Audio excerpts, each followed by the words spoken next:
All right, as I was saying, welcome back for lab number 2. We're going to try to get it all going here. And today, as you can kind of see on the whiteboard, we're going to have a little review of what we talked about last week. You know, after kind of watching the last playback, you know, it kind of dawned on me that, you know, there's a couple things I just need to say and make sure you guys get, because look, all kidding aside, this can be a really, really confusing topic. And I mean, you can get lost in it so quick, it's not even funny. So we'll review a few things here today. And before we get into the manual delay compensation thing, I also discovered a couple of things on S6L that I'm going to share with you that I didn't know were in play in regards to some delay compensation that has obviously been that has taken place under the hood that I didn't know about, which is really cool, actually. It's going to work out to your advantage for sure.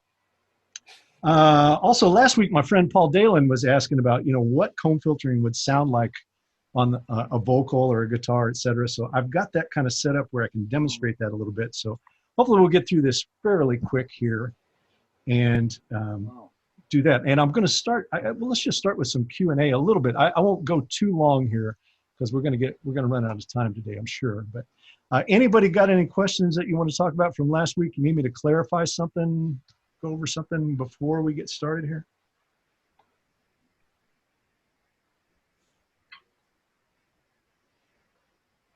Now, you were all talkative a few minutes ago. Now, nothing.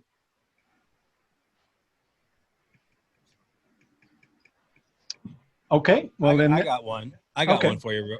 Would you ever consider putting like a pink noise source on your snare drum and looking at all your microphones on your drums for the manual, for the, you know, the physical difference in the microphones? Or not only would I, Sully, but I have on a regular basis, and that is going to be one of the labs. I knew that was your answer. That's why I asked. Thanks for being my setup, man.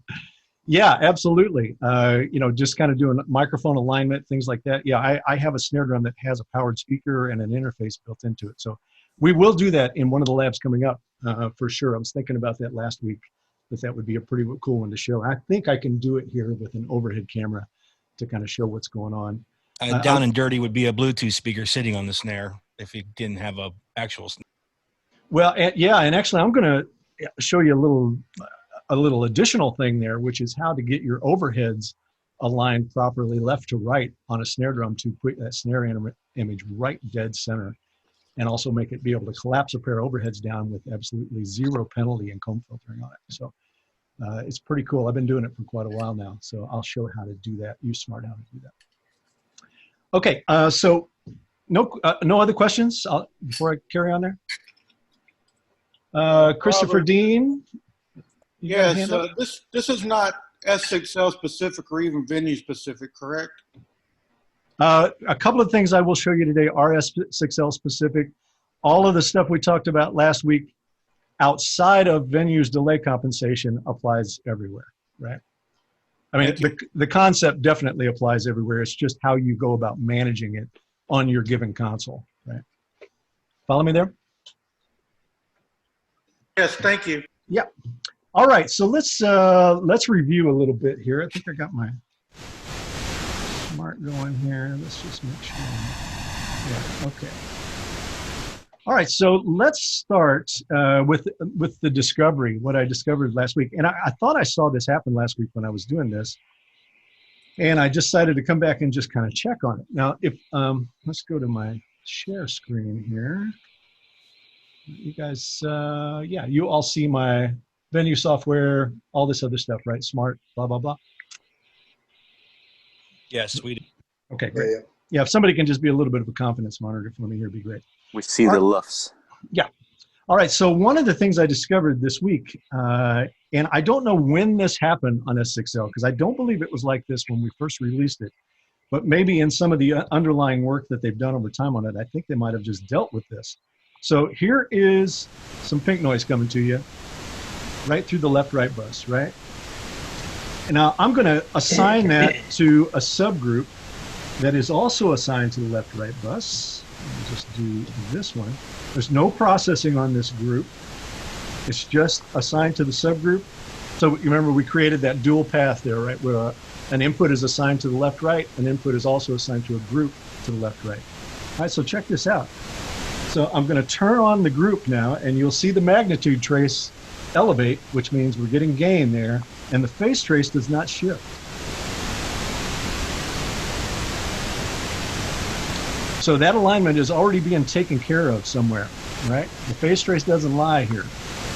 You're saying that's happening without, right, you have everything off right now, mix and inserts and everything's off. If you look at delay compensation, it's off right now, right? So fascinating. It kind of threw me for a curve. I mean, I literally looked at it about 10 times thinking, is that right? Is that actually right? So obviously the guys have done something underneath. And I'm going to bet they dealt with it when they started putting the delay compensation into the matrices. They probably just went ahead and handled it. Now, obviously, if we have a group that's got processing on it that we're adding with it, then we got all kinds of problems, right? Then we have to use the delay compensation there. So, if we did this, then that should tidy it right up, right? How's the noise level to you guys? Is that too loud, too soft? It's good. Okay. All right, so does that make sense to everybody there? I mean, like I said, that's just something I just discovered. So the beauty of what comes with that is that if we were doing a parallel compression with a source and a group, that double path, right? Then we could do that parallel compression without plugins, right? And no delay compensation. This is really this is going to be a really important one for monitor guys because they won't have to have delay compensation on to be able to do this. Great. So hang on one second. It's only beneficial though with like the onboard dynamics or that kind of thing. That's correct. Yeah, and that's exactly what I was going to show here. So back here. So this is that output, right? So if I put the compressor in and the EQ in there, notice no change in phase trace. We haven't elevated, lifted time there. We've just put processing in place. So now you have equalization and compression as a parallel source on that group. Let me do this too.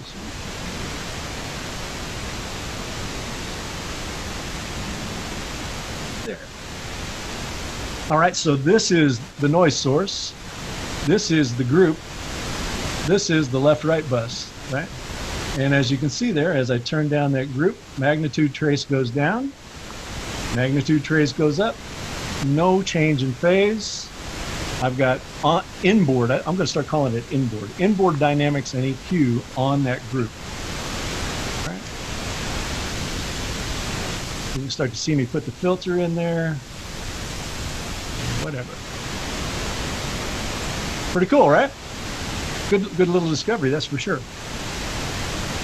The other one that I started thinking about after our session was over is what if you assigned that noise to an aux and assign that aux to the left-right bus, right? Same thing, right? So this is aux master now, aux master. This is noise going to that aux. That aux is assigned to the left-right bus. So this is a parallel path now too. Anybody scratching their head on that one? I am. Yeah, it's nice though, right? Yeah. I mean, gosh, if you had to walk up to a console and work fast and still wanted to do parallel work, you wouldn't have to worry about the whole latency thing. You'd just do it. Go, use the inboard and get on with it. Like I said, the phase trace doesn't lie here, I encourage you to experiment with it. A great discovery. Make a liar out of me. I encourage you to. That's what this is all about, really.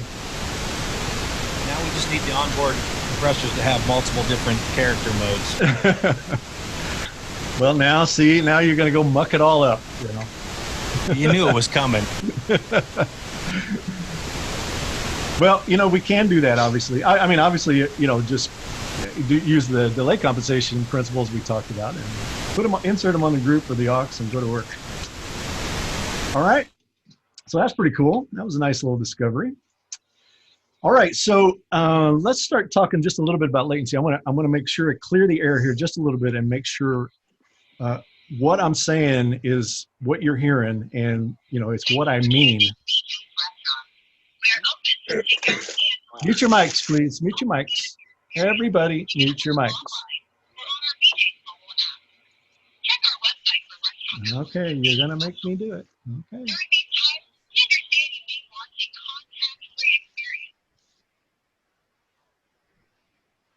And here come another group of people. All right, so latency. Okay, so in the discussion last week, after I kind of watched the replay, I started thinking, okay, I need to make sure that everybody understands this. If an input has latency on it as a result of a plugin, right, that is not in and of itself going to make it comb filter. It needs a like source to be added with it to start to experience that frequency rub or that impulse offset, right? Just the fact that it's latent doesn't really mean anything until you start adding other things with it in context, right? Does everybody kind of get that idea? Because I got the feeling that Paul was kind of asking that last week, like, well, okay, if I put these on there and it's creating that kind of intermix, you know, rub in impulse and frequency response, what is that going to sound like, right? How do I hear that? So I decided to take, you know, just get some tracks up and load a vocal in here and create a parallel path for it, just so you can kind of hear it to begin with. So I've got a vocal here. Let me do this. And let me see if I can do this. There we go. So tell me if you hear this. Walked over centuries. Yeah. Everybody hear a little bit of that? I hear that, yes. Okay, Yes, hang in there with me. So, so we got guitar there.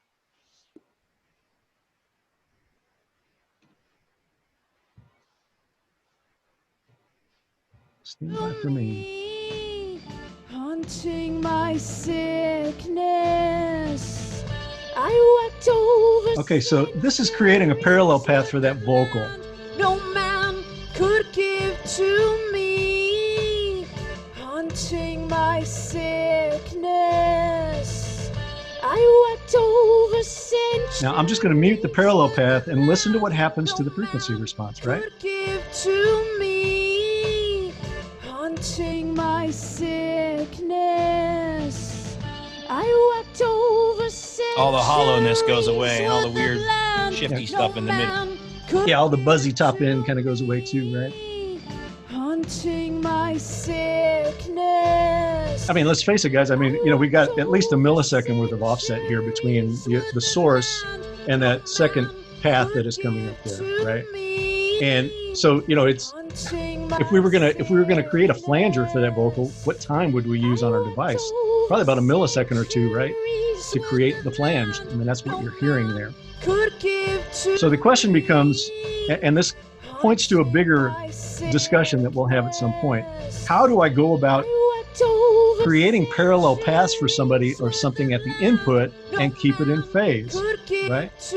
Because obviously, if I go to this input and I start, you know, turning up delay on it, it's going to delay the downstream path of it as well, right? Remember, this is going direct out of this channel and returning to this channel.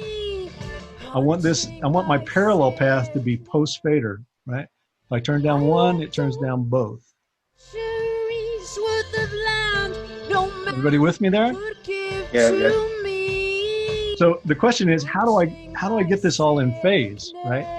And the only way I've come up with how to do it, and I'm open to suggestions for people. The only way I've come up with to do it is to create what I call a bridge channel, right? It's a way, and remember the confines of this discussion are I want everything downstream of this main vocal to be post fader. If I mute it, I want it to mute the other stuff. If I turn it down, if I drive it harder, I want it to follow the fader, right? So maybe this is distortion or something else we're putting down, or maybe extreme compression. So I want it to follow this. Well, the way to do it is to create a bridge channel, right? And the way we do that, or the way I do that, I should say, is I take an auxiliary out. In this case, I took the direct out. We're just going to use the direct out. And take it out and return it to two places, right? So right now we're going direct out of the channel into two plugins. I'll try to annotate it here where you can see it. Could give to me, haunting Hey, Rob, can you dip the artist a little bit? Yeah. Thank you. Don't be afraid to tell me that too, guys. Like I said, I'm flying a little bit blind here. So.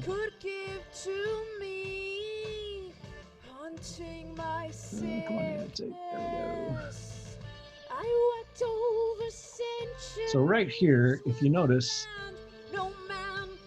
I've got two plugins there that are both being driven by the same direct output, right? So direct output to two plugins, but they're returning to two different locations. And that, if you look at the camera again, that's here and here, right? These are the two returns of that plugin. So the way we're going to do this is we're going to take this primary vocal and we're not going to assign it anywhere, right? We're going to take it out of left-right drive, so you don't hear it now. But now you can hear the bridge channel and the return channel, right? Everybody with me? Now, obviously, one has got processing on it and one doesn't, right? So I've got to delay one of these channels to get it in time with the process channel, and it needs to be the bridge that you delay. Okay? So, you know, you would... The dry one, basically. The dry one, yeah, this guy. Because here's what's... Actually, I'll just do it here. I'm just going to fudge it. So I'm going to put in some delay here. We're in sample resolution. And a matter of fact, I'm going to do this. Make sure the processing is... I walked over centuries worth of land no man could give to me, haunting my sickness. I walked over centuries worth of land no man could give to me. All right, so what you're going to watch here is this. And this is a hack, by the way, too, of how to do this without an FFT. So where I want you to watch is here. We are in sample resolution on this input. This is the bridge channel. That's this guy right here that we're adjusting. Okay? Now what I've done is reverse the polarity on the slam channel, right? All processing is bypassed. There's no equalization, no high pass filters anywhere. The processing is instantiated but bypassed. Okay? If you look up here, let's see. On the right side here, you'll see two areas here. So the right-hand side is the process channel. The left-hand one is the bridge. So you can see there's processing and instantiated on that return channel, but it is bypassed, right? Not uninstantiated, just bypassed, right? And once you do that, where you can make where these two signals are identical, reverse polarity on this one, right? So that guy is reverse polarity, and then I'm going to start manipulating time here until that signal goes 100% away. Oops, I got to go back over here, sorry. Oops,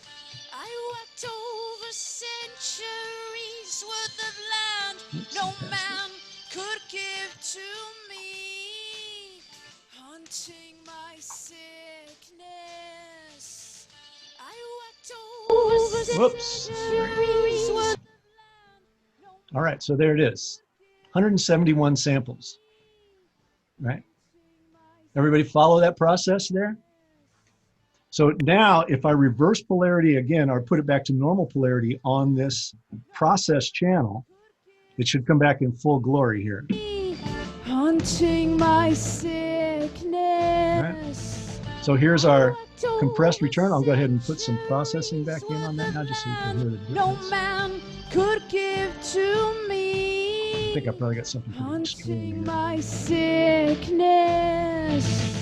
I walked over centuries worth of land no man could give to me, haunting my sickness. Okay, so everybody kind of get the idea there? So you're going to create a bridge channel for that parallel path, right? So that you can get them in time. And here's going to be the beautiful part of this. Once we get this aligned, where I can have this parallel path happening and have it in phase, we're going to lose sight of this. We don't ever need to even see this again. I'm going to put it right at unity, and then we can just get it out of there. Layout sign and take it out. Right. Then, you know, on your layer or wherever you want to work, you can have your vocal and your parallel path of vocal here. I walked over centuries worth of land. Everybody follow that? Could give me some thumbs up, Sean. I'll get to your question here in 1 second. My sickness. People in, yeah, it's really awesome, man. So I usually just take this channel, this bridge, once it's done, and just move it down to the bottom layer, as far away as I can get it. I don't need to mess with it. All right, let me take a couple questions here. I'll stop our little friend singing here. Sorry, is the vocal bridges still going to the left and right? Vocal bridge is going to the left, right, or whatever bus you want it to go to. The primary, the mic input, is not going anywhere. Oh. This is not assigned anywhere. It can't be assigned anywhere because it's always going to be out of time of these. You follow me there? Gotcha. So primary microphone is not assigned to any output bus. Direct out or aux out, however you want to do it, and then return to two places. This is the dry vocal. This is the processed vocal. And you need to align those two channels. Sean, go ahead. Sorry, I didn't mean to step on you there. So how close is your phased delay time, which you said was 171 samples? Yeah. How close is that to what's reported in the plugin window for the process channel? Let's have a look, shall we? All right, so let me clear my annotation here for a second. Just had the same question. Thank you, Sam. All right, so I'm sorry, I'm gonna have to go over here for a sec. All right, so there is our process channel. Somebody might have to do the math for me here. So here we have 171 samples. 171 samples. That sounds familiar, does it not? Yes. That's what you delayed the unprocessed channel to. That's correct. And you know what that also tells me then is that the samples of going to the direct out to the return, well, let's see it. Let's think about that now for a minute. Because it's coming through plugins on the return here. Right, so there should be additional latency there. Well, there's 7 in the trim plugin, 7 samples there. Right, right. But it sure, I mean, the math sure worked out right there, right? But again, and I'm just going to keep saying this until everybody is so sick of me or they believe me. Either use an FFT or use pink noise out of polarity to verify your path. I'm really more concerned with, like, you know, say you're a church mixer and you get somebody different every time, and it's, you know, who knows who it is, and you have no time because they don't care about sound checks and this and that. Is it feasible to just look at what's reported and delay? You know what I mean? Like here, that's exactly what happened. What was reported and what it took worked out. Yeah. So is that scenario feasible option for someone who just has no time to mess with things? All they can do is see what's reported and go do it. It's better than not addressing it, for sure, without question. And I'll say this, you know, I actually meant to kind of lead with this and I didn't do it, but I want to do this. You know, we're talking about this time alignment procedure today, and we're going to go deep in it today. We're going to go deep into manual delay compensation today. I want to contextualize this a little bit by saying, look, this is not a showstopper, right? The show is going to go on whether you delay compensate or not, but it's going to have a dramatic impact on how you do the gig, how it actually sounds, how you respond to inputs when you try to mix them together. Yeah, yes. I've got a question for you.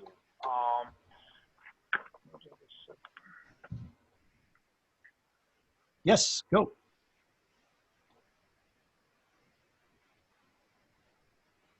Barney, is that you speaking? It looked like he muted his mic. I haven't. Well, I'll try it. Maybe he was talking to somebody else off screen. Take the mute all off here for a second. Might be me. Okay. Try it again if you were asking the question. See if you got it now. Oops. Unmute all. Let's try that. There we go. Please try to be conscious about muting your mic now because we got a lot of people in the room. So whoever was speaking earlier, try it again, please.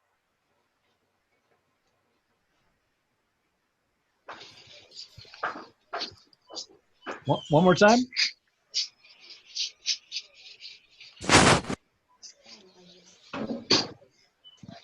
Everybody, please mute. If you're not going to speak, please mute.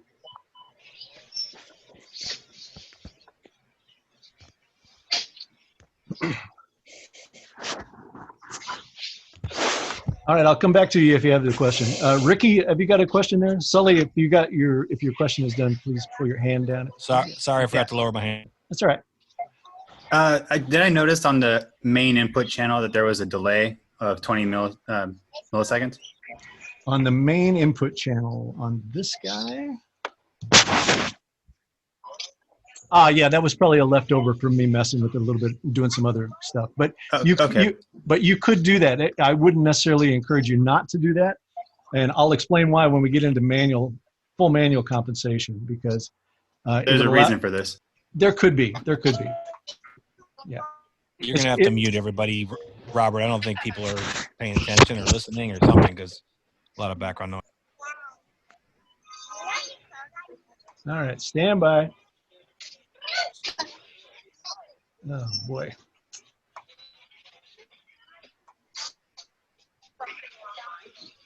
All right, Sully, are you able to unmute right now? I am unmuted right now. I just did that myself. Okay, good. Then I'm just going to leave it like that. So they'll have to unmute if they want to come in. So, sorry, who had their hand up there and wanted to ask a question again there? I saw it. I'm sorry, I spaced the name. Did we get them all?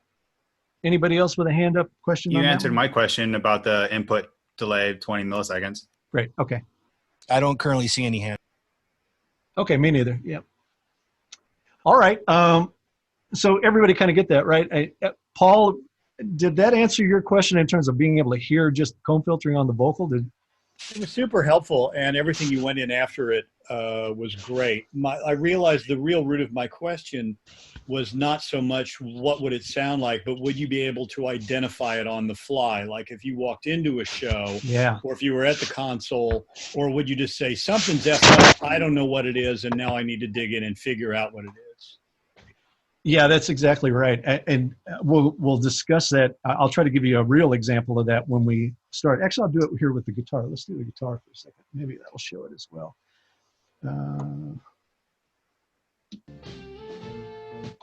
Let's see here.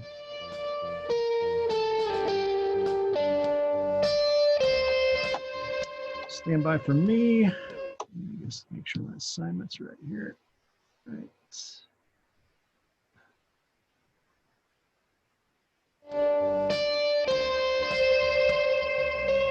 Okay, so let's say you just walked up and the guitar sounded like this. And especially in the context of a mix, right? Let me make sure. I mean, would you pick up on it and say, wow, that's comb filtered?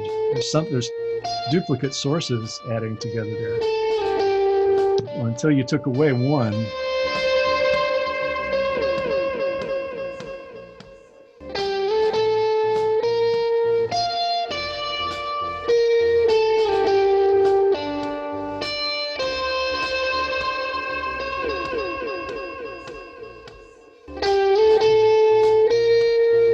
I think because guitar players are so 100 pedals that add similar stuff to this, it might be hard to tell on a guitar rig, if you're just a punter.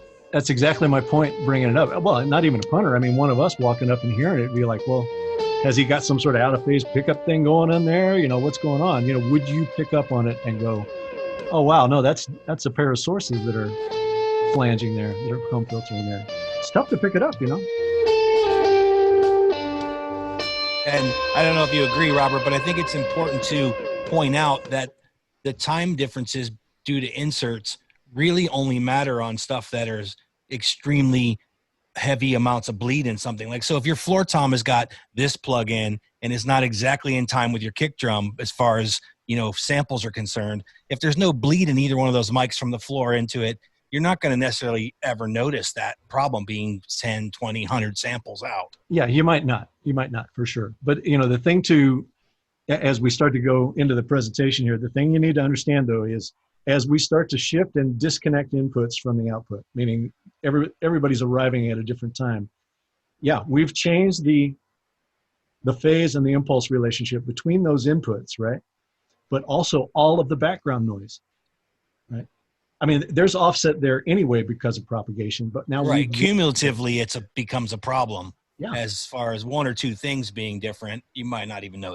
Yeah, yeah, and you definitely get to a tipping point with it, right? I mean, you might be able to get away with a few inserts here and there, blah blah blah. You're kind of working, thinking, okay, everything's all right. But I'll speak from personal experience here. At some point, kind of building show file and moving and adding and blah blah blah. At some point, there was a tipping point where I just kind of went, okay, hang on a second here. Something is not right, And once I went to delay compensated console, I never ran into that problem again, once you commit to it. So, Paul, did that help your idea there of being able to kind of pick it out? Perfectly. I mean, it's hard. Oh, well, perfectly, just only in regards to, yes, I agree. I would just say that's an odd choice of a guitar sound. Yeah. Unfortunately, you're the one making it, Right. Okay. Well, let's, I think we probably got through enough of that there. Let's move on to our actual topic today, since we spent, half hour reviewing here. Let's go, I'm going to leave that off for a second. Let's go to this. I'm going to give you guys a little edited version of a presentation that I put together and I've delivered a few times. This is like I said, a kind of a Reader's Digest version of it. I'm just going to give you pieces of it, but I think it'll help get the point across of what we want to accomplish here. So I'm going to do this for now. Just pull this up. You guys can all see that nice and big. Yes? Yeah. Okay. So, we kind of talked about at the last presentation, that in live sound now, we're right about at the point of history where our recording engineers who were trying to mix in the box were about 10 years ago, maybe even a little bit farther back. And the question is anybody noticing that this is happening in their show files and in the consoles, right? So the idea is this, I thought, well, really ultimately what we want to have happen, whether we even actually realize it or not, is we want our digital console to have the same impulse capability as an analog console when we add things together, right? We don't want it to sound different because of this, this offset latency issue. So you have to take a couple of things as constants here. Please don't drag me down into the speed of light argument, et cetera here, okay? So if we have any number of inputs coming into an analog console, right? All of those inputs are going to exit the console at exactly the same time. Create a fully additive impulse. And remember now, when we're talking about music, right, we're talking about two things that need to add together. The frequency response, they need to be complementary across all inputs, and the impulse, right? It's the two things, right? Even if we shift time enough to get all frequency together, if impulse is not together, it's not going to sound musical. The band's not going to sound tight. Your mix is not going to sound tight, right? So there's two things in play here for music. Now in analog, if we start to do inserts on these channels, and I'm talking analog inserts here, no digital inserts allowed here, the same thing applies, right? I still get all of the inputs exiting the console at exactly the same time, right? Yeah, I've got to let Les Banks in here. Les, you're late. Bring a note from your mother. All right, so that's ultimately what we want to have happen in digital, but obviously in digital, it's a little more complicated than that, right? So if we move over to digital, the important thing to understand is if I have inputs coming into a digital console and I'm only using the inboard processing, right? The inboard, gates, compressors, etc., then all of those inputs will leave the console at the same time, right? And believe me, you got to dig so deep down into the weeds to really understand this console to console to console. I mean, this is why I'll use Alan and Heath as an example, because they do a great job with this actually, where they kind of label their things as plugins, right, in their console. but it's all internal, right? It's all Allen and Heath processing. It's all accounted for in the throughput buffer. So when you put on their plugins, it's not actually adding time to the channel. Same thing applies in Yamaha, really. It's a very controlled environment there. It's not going out of the console to come back in with processing, anything like that. In those environments, the console throughput stays stable, right? Regardless of how much processing you put on, okay? So that's true of certainly of S6L and most digital consoles. If you're using the inboard processing, all of the inputs will exit the console at the same time, albeit maybe 2 milliseconds later, right? But at least they're all leaving at the same time, which is our ultimate goal here, okay? Robert, yeah. Yamaha does have latency in them. It's like 0.3 milliseconds. I actually was curious about it and I timed it myself. So they're it's like point. Yeah. Yeah. So their plug-in processing has that? Yeah, their internal plugins do have latency involved in them. Wow, I didn't know that. Well, it's good info, good intel there for sure. I think certainly after you see this. Their premium and rack ones definitely have up to about a half millisecond delay, depending on the console too. That depends on the DSP usage. Right. Yeah, good intel there. Okay, so in digital now, if we start to put plugins on channels, right, external plugins, we're going out to DSP and back. Then now we've got time offset between channels, right? Now we're going to have a staggered output. We're going to have inputs that are going to leave the output of the console at different times, right? So how do we account for that? How do we do that? Because there is no input delay compensation, right? Nothing will automatically calculate this for us. Well, we can start putting delay on the non-plug-in inputs, time back to the longest source, right? We can use it as a reference and off we go. Now all the inputs, even with all their processing, are going to leave the console at the same time, but at a much later time now, a much later overall time. Your console buffer is bigger now, right? Everybody follow that? This is what's happening. I guarantee you this is what's happening out in the world. And I really don't believe enough people are paying attention to this. So what happens maybe if we use a wave server, right? Well, wave server has the same issue now. Remember, we're combining wave server with our console here. So obviously within that unit, there are going to be different throughputs unless we turn on their delay compensation. And if we do that, it will compensate the server, but not all the surrounding inputs that do not have waves inputs on them or waves processing on them, right? We would still need to delay non-waves processed channels back to the server. Okay? Anybody want to raise a hand, ask a question there? Now's a good time to do it. So that's the, Hey, Robert? Yeah. So is this pretty much like the same principle as back in the day with, say, Pro Tools 8 is where you're doing the manual delay compensation because of the plugins that you're adding? This is exactly the same challenge that Pro Tools had before HD and that when they built the delay compensation engine into Pro Tools. Exactly the same process. So we're just doing the same thing. I'm sorry, go ahead. Yeah, we're essentially doing Pro Tools 8 here. That's right. Okay, thanks, buddy. Yeah, no problem. Hey, mute your mics, please, if you haven't. James, you got a question there? You got your hands up? Or hand up, I should say. James Clark? Yeah, hey, I was asking in the chat, but I'm just curious, do you change live? And if so, do they change your...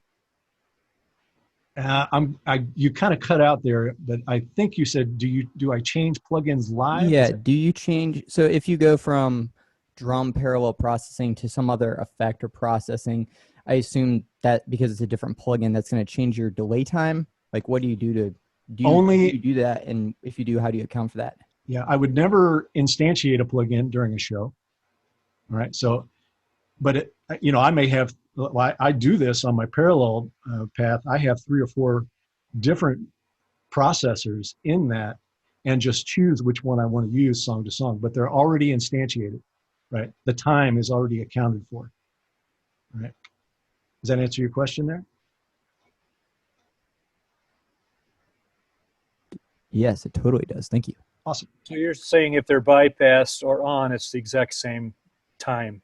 That's correct. And that's key to understanding what we're going to do coming up here in terms of manually doing this, right? So yes, you know, if the process is in bypass, it does not manipulate the time. If the plugin is uninstantiated, now you've taken it out of the circuit, right? Follow me there? That is an Avid specific thing. Like I know that several consoles don't do it that same way where you can enable or disable them.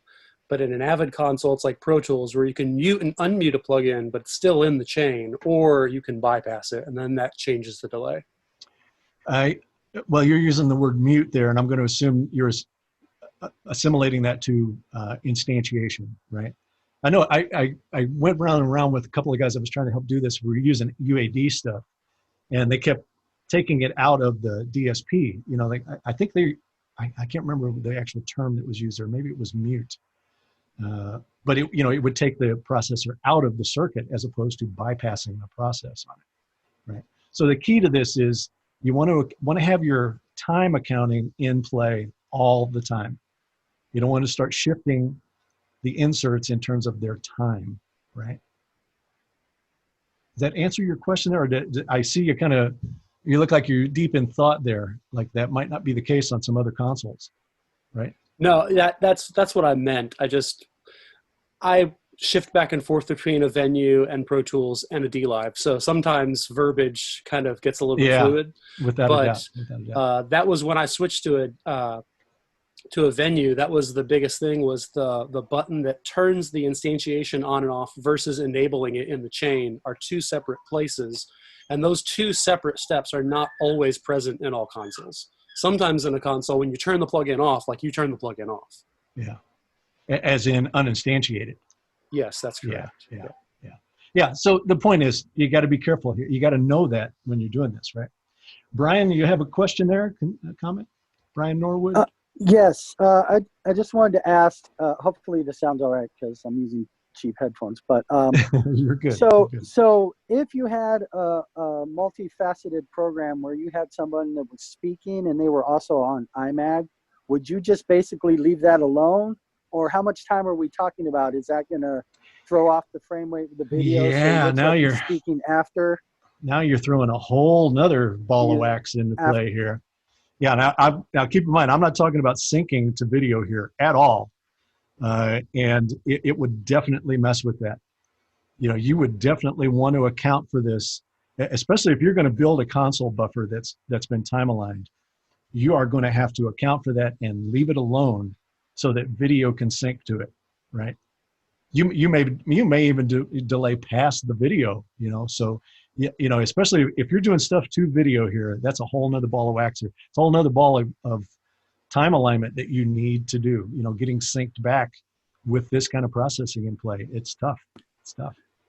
And if I could follow up with one more thing, what would you do in terms of, like, if you're in a room situation where you can hear the band off the stage clearly, would you then take your output delay and match it to that at some point, or would you just let that happen? No, those are two different processes there, right? In the first, we're trying to get our console to allow the inputs to all exit at the same time. And then what you're talking about is trying to account for a propagation alignment, right?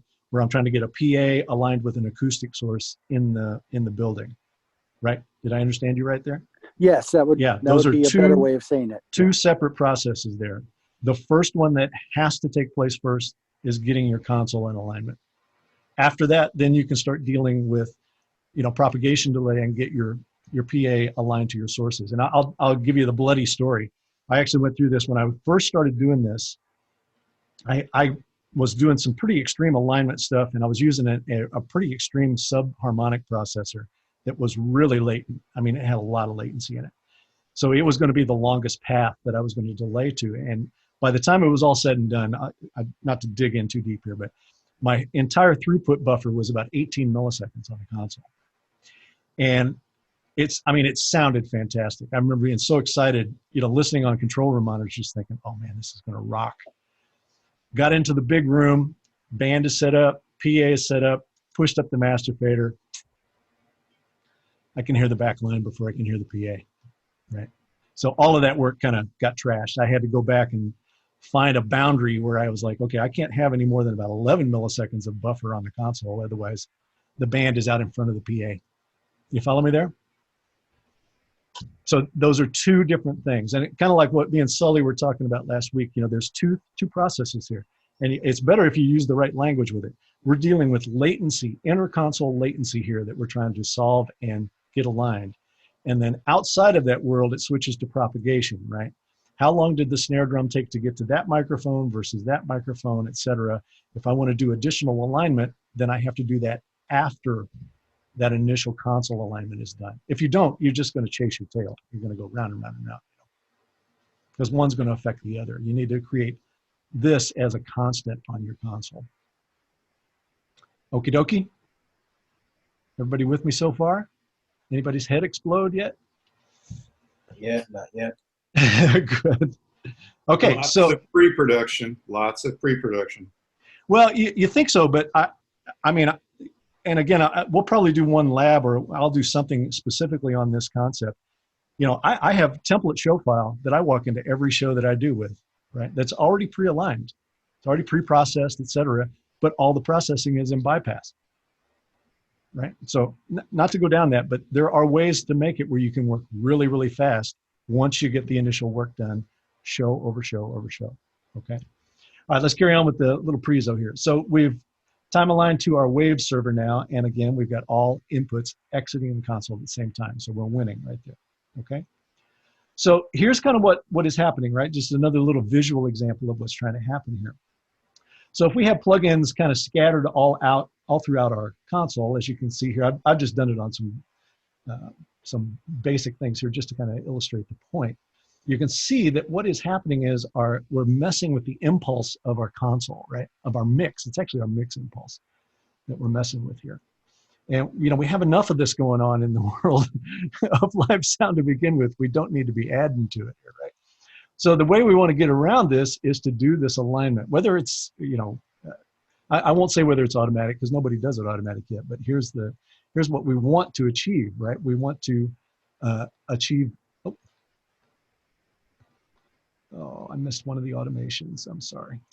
At any rate, we want to be able to do enough delay compensation. Oh no, actually this is right. I'm sorry, I got ahead of myself here. So if we look at this, after last week, it kind of prompted me to go do some digging, and I went back and looked through some of the documents I had for some of the original, the complete front of house engineer seminars that I did in the late 90s and early 2000s, and I remember this doc was in there, and I thought this would be a really good way to kind of show the effects of this when it's not dealt with, right?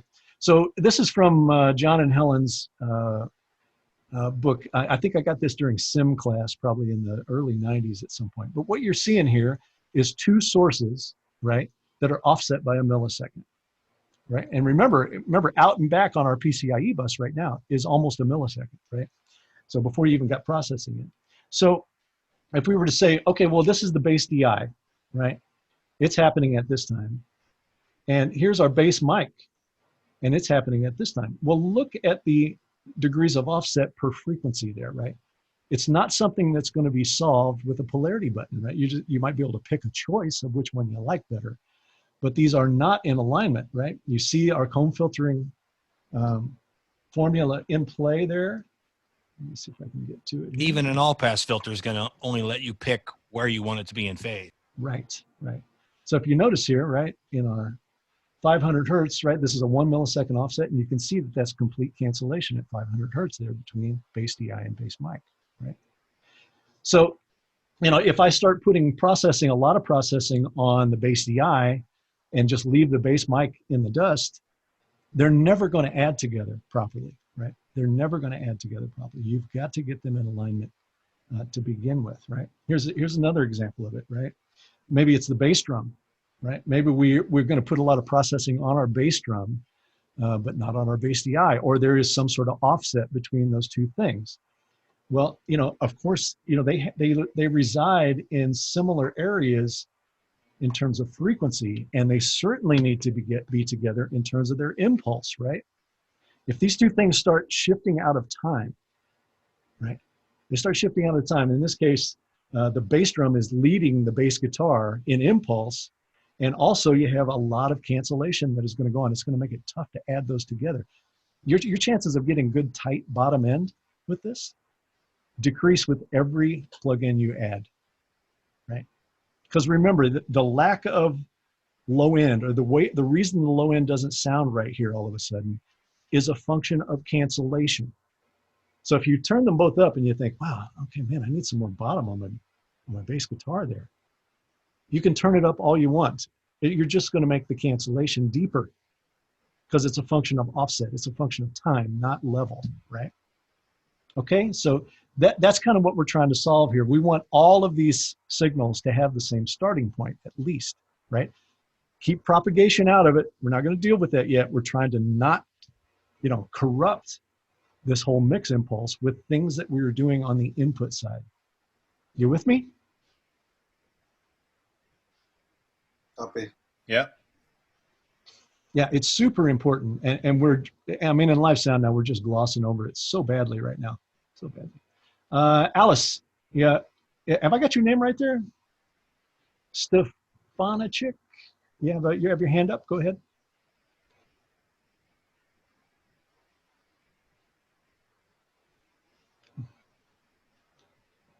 All right, I'll assume he is not going to ask a question. All right, so once we do that compensation, as you can see here, now all of our inputs are going to leave the console at the same time, albeit just a little bit later, right?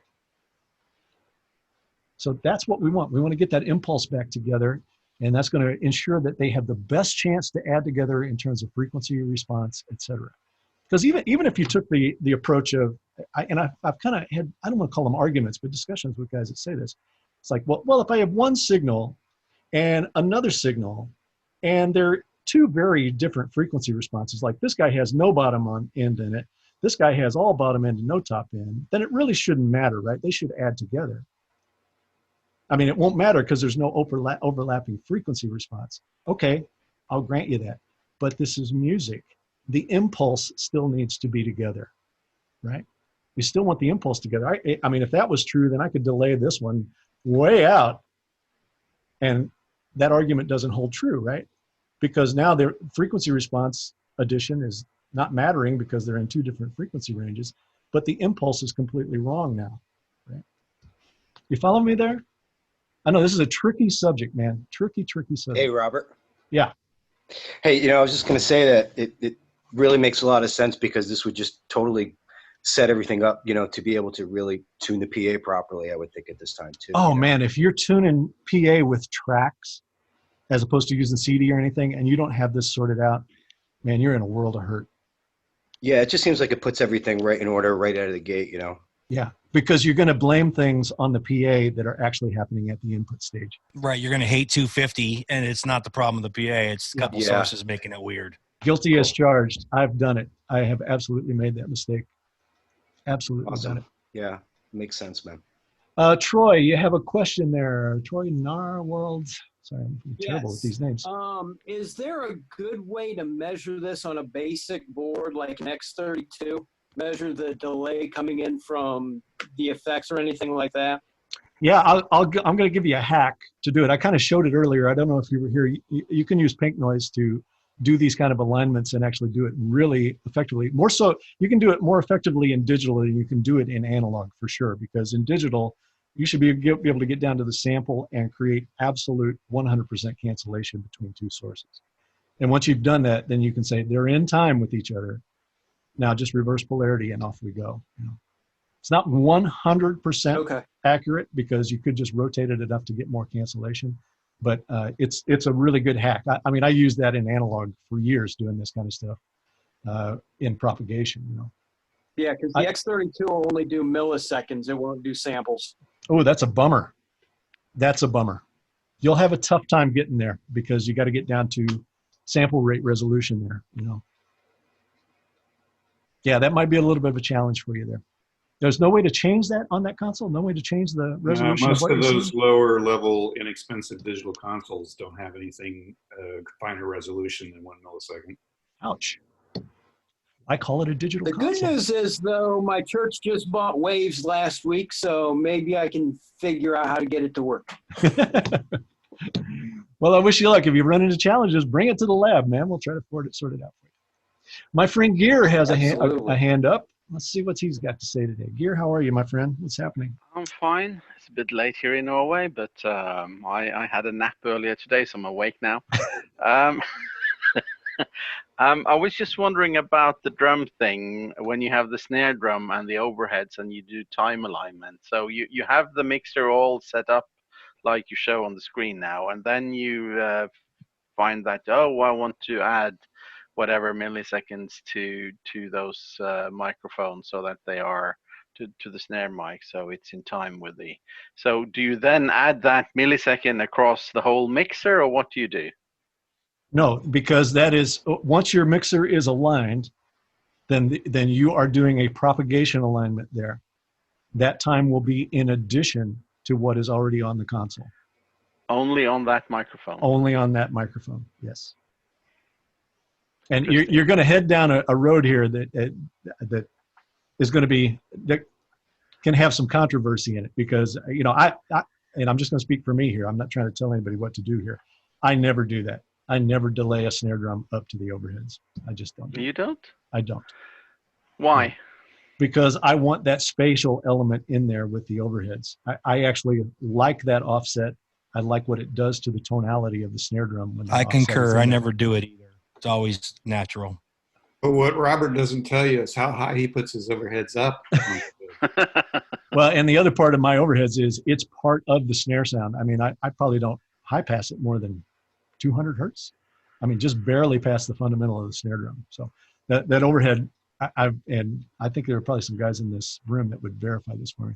That overhead setup that I have is a huge part of my drum sound. It's not, it doesn't rely as much on close mics as you might think. Let's see, Justin, get in there, man. And then I got to move a little bit here. We're going to go way over time here. Yeah, so can you hear me? Yes, I sure can. Okay, good. So you've talked about building a template and doing all these this alignment within your template. Is that assuming you know all the plugins you want on all the channels ahead of time, and then if you get to rehearsal and change something, your scheme is screwed up? It's actually not, and so just hold on to that thought. And it's probably about time to move to this other part of the presentation anyway here, because I'm going to pull up a show file, a big show file that's already aligned.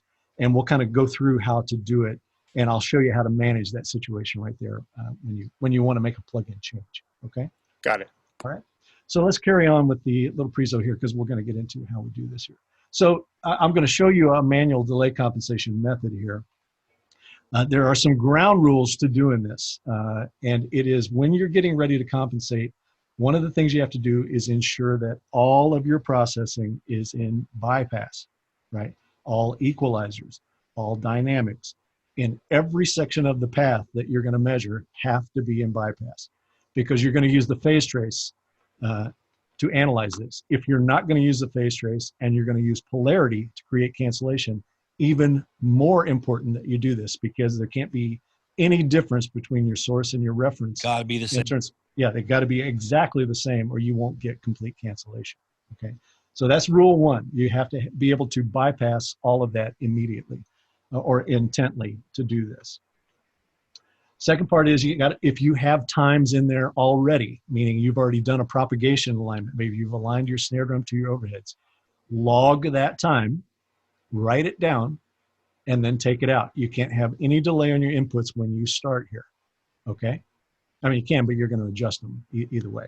All right? So if you've got propagation alignment going on, log what that is. If you've got alignment between your inside mic and your outside mic on the bass drum, log what it is, and then come back and put it in when we're done. Okay?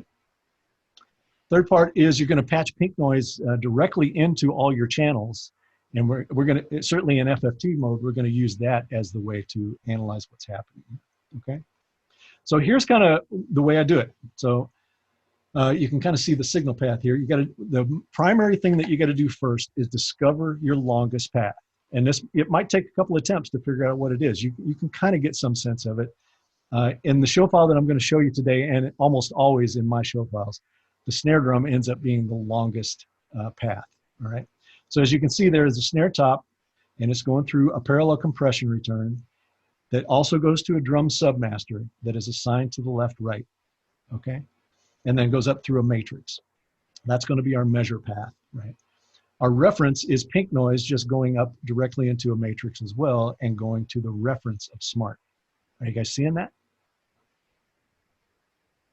So that's what we're going to compare. We're going to measure the difference between those two paths. Justin, have you got another question, or is that a leftover from before? No, that's a leftover. That's right. I'll lower it here, but no problem. Okay. So the first thing is you got to discover your longest path, because that's going to be your reference path, right? And then this deals with one of the questions. I'm sorry, I can't remember who asked this, but this is exactly how you deal with, well, what if I want to change a plugin midstream? Okay. So on that reference path, I actually add about 20 samples of delay, right? Because once we get this done, you'll see that I can change plugins on any channel that I want to, as long as my net time remains the same, right? I learned this the hard way, because if you don't do this on your reference channel and you change the plugin on your reference channel, now you have to go realign the entire console.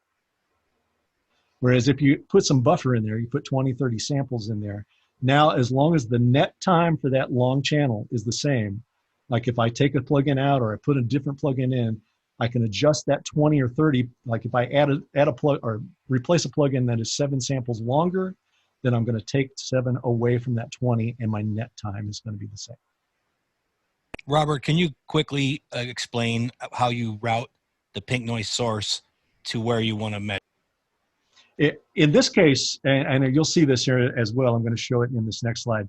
In this case, it honestly does not matter. It only matters if you want to actually know the throughput of your console, because all of the measuring we're going to do is relative to the reference, right? Remember, at the end of the day, really, your longest channel is the reference. So once you delay locate that and get the time for it, everything else is going to be measured against that. So that pink noise could be direct out to the FFT. It could go, I take it the same, at least a similar length, where I can manage it a little better on the console. I just take it directly up into a matrix, and that becomes my reference channel. Right. I'm talking about how you get it from your pink noise source to the input of whatever channel you want to check. Oh, okay. So I'm using pink noise on the console to do that, not pink noise from the analyzer or from the Smaart. Right, a plug-in pink noise, like a generator. No. Let me show you this. 1 second for me, please. Here. So on S6L, I won't speak for other devices here. If you turn your pink noise on, and then you go to Patch Bay, and you go to my noise channel, which is here, and go to console, you have oscillator available to all of the input strips, right? If I pass the oscillator into my noise channel and it is on, you will have pink noise in your channel, as you see here. Right? This is the onboard oscillator just bringing pink noise directly into a channel. And then that channel is actually going out a matrix.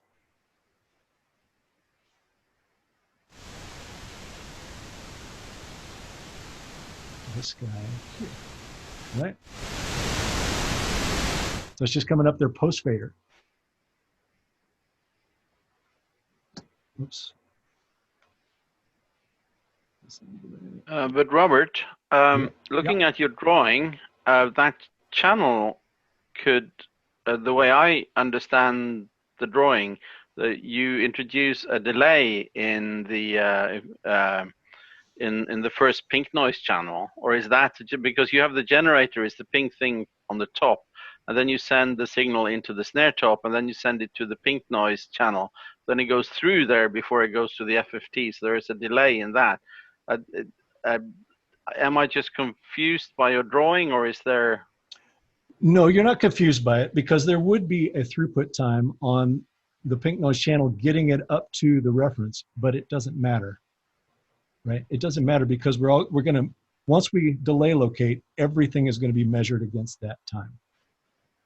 Matter of fact, maybe I should. Yes, but the thing, I would have assumed that the pink noise went alone into that pink noise channel, and then out of there you had two arrows, one into the FFT and one into the snare top.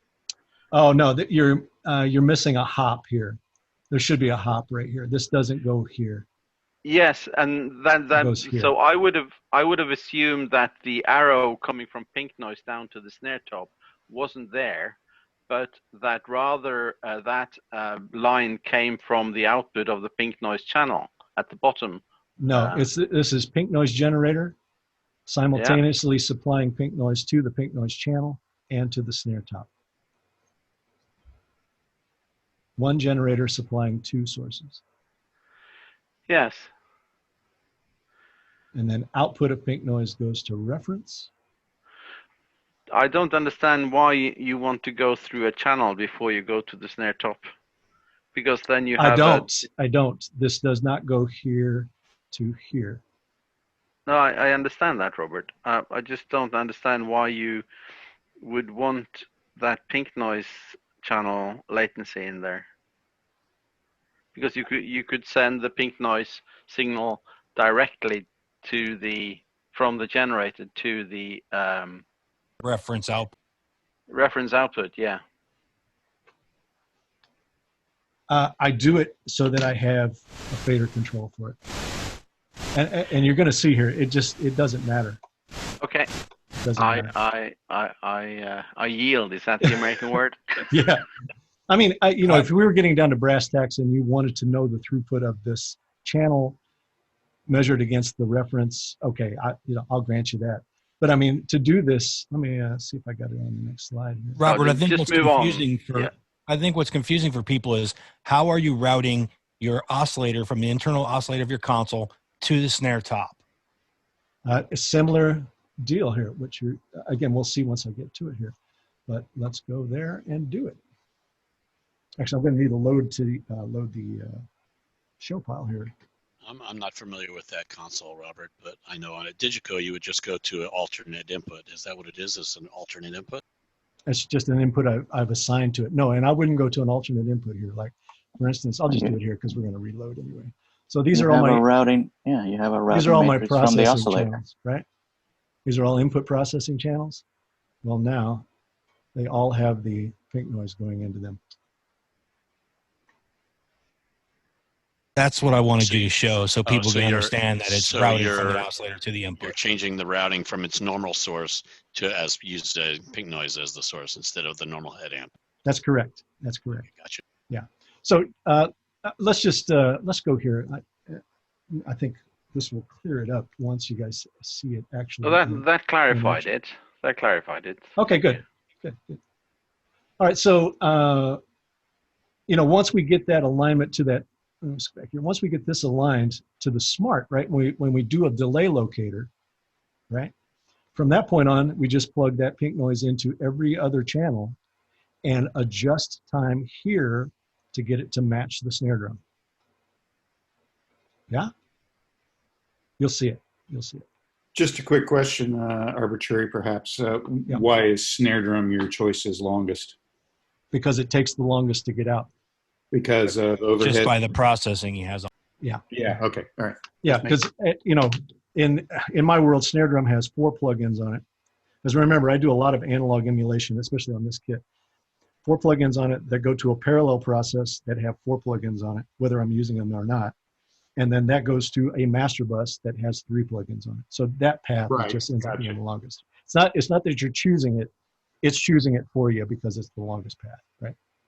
Just wanted to confirm that. Thank you. Yeah. And you're picking that by the reporting in the console. That's how you go, okay, I know that's the longest because the desk is reporting that the longest. I might look at it initially to see how long it's taking there. I might just do some mental calculation there and go, yeah, it's probably that, But like, if you put Pro Subharmonic on something, then good luck, right? Well, yeah, that was the example because I took Pro Subharmonic and drove it off of an aux returned it to a channel and took that channel directly to the matrix. That was the only way I was going to get it aligned, right? Right. And exactly. everything had to align back to that subharmonic, and it got way out of hand, right? Okay, About so 600 let's get going here. I got to reload a show file here, so stand by. I got to open up a new Pro Tools session too here. So smoke if you got them. Let's see here. That's,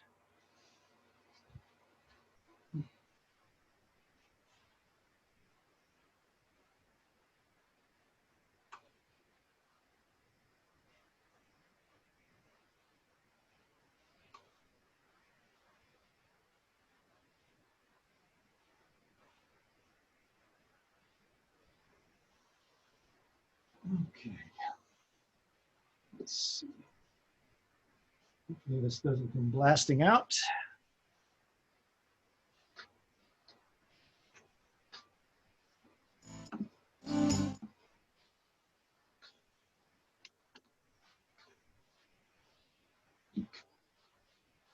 Okay. Yeah.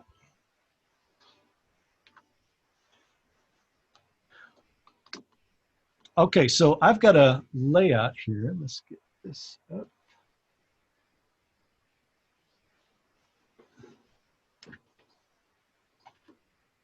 Mr. Camera.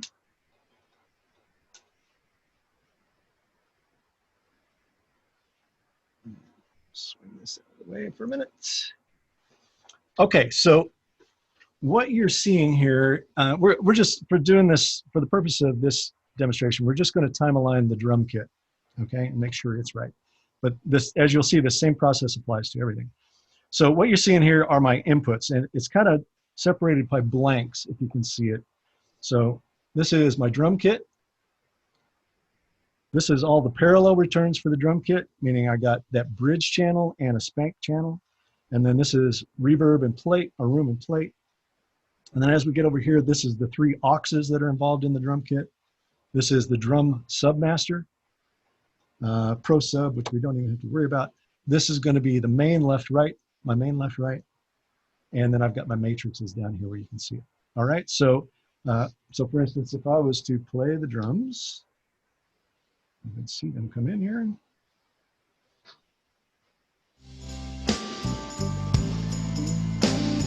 No idea what that sounds like on the other end, but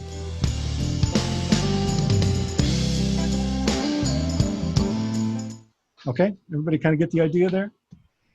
All right, so to start this, I'm gonna remove some times here. So we've got to have our noise on.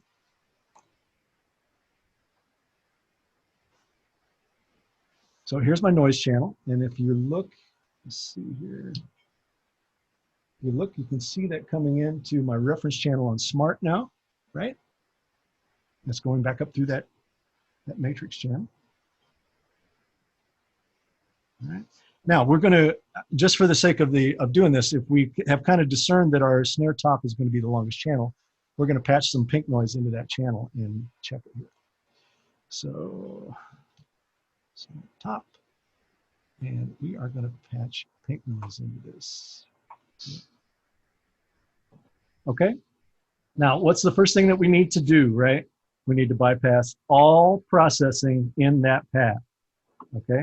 So I'm going to go to the snare drum. I'm going to bypass the plugins. I'm going to bypass the EQ, high pass filter, and low pass filter. Now I'm going to go downstream and I'm going to go to my parallel compression, and I'm going to turn or bypass the elements of that as well. All right. I'm going to turn off the bridge channel. Really, we just need to take the longest path, right, which is the snare chop through the parallel compression, through the mains left, right, and on out. Everybody with me so far? Okay. I'm going to turn off my reverbs. We don't want that as part of the measurement here. Here's my drum submaster. So that should be the last bastion before it gets anywhere, right? So if I turn off my submaster, I have no left-right metering, right? As I turn it up, I got metering. And I should also have metering in my measure now, which is a little out of whack gain-wise. So I'm just going to fudge it here just for the sake of this. All right. So let's do this.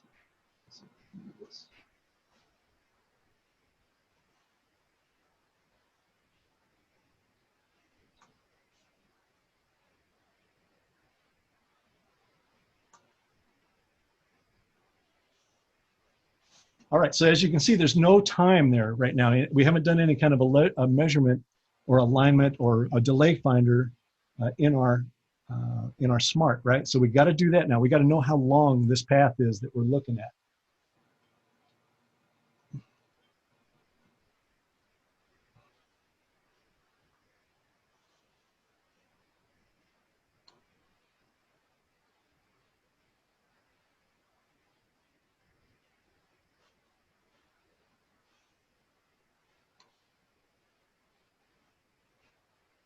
Oh, don't give me a hard time here.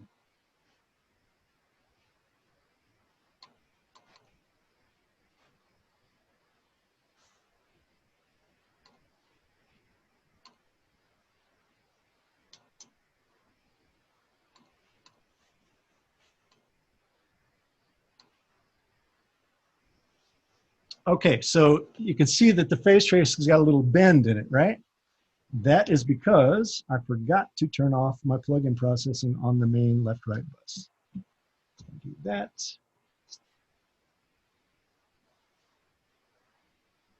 And you're also seeing why. Oops, I got one more somewhere. That one. There we go. You're also seeing why you have to have your plug-in processing and bypass, right? Because it's going to so dramatically mess with the phase trace, you'll never make a good measurement, right? So as you can see right now, that throughput on the console from the snare top all the way out is 10.60 milliseconds, okay? Now, all that we've done so far is just put the computer in alignment with our path here. We've put that delay in the computer to align it to this path to show us 0 phase offset between those two parties, right? Everybody with me? Okay, so now let's go look at something. Now that we've got that, we can mute it, and we're going to patch some noise into, let's just do the snare bottom. That's a great example. So let me just mute that for a second. I'm going to go to the snare bottom. I'm going to bypass EQ. I'm going to bypass, what else do I have to bypass? Dynamics and plug-in processing. Can you use input direct for this? Input direct meaning? I mean, doesn't that just take everything out of the loop if you go to input direct on the channel? No, I don't use input direct here because that takes the plug-in time out of play. Copy. Yeah. No, you got to leave. Yeah, you don't want to do that. That's part of what input direct does, is take any processing out of play there. But it doesn't bypass it. It takes it completely. It's a mimic. Right. I thought it just bypassed it. Right. We'll do this. Okay, so here we go. So noise is coming into snare bottom now, and voila, right? So obviously we got some time offset that needs to take place there to match it up with the snare drum, yeah? So in this situation, I used the exact same plugins on snare top and snare bottom, but I had taken the delay off so you can see it. So this should be 20 samples, should put this right back in line, right? Okay, let's look at another. Let's go to kick out. Let's take a look at the bass drum. And same sort of thing. I've got to bypass all the goods.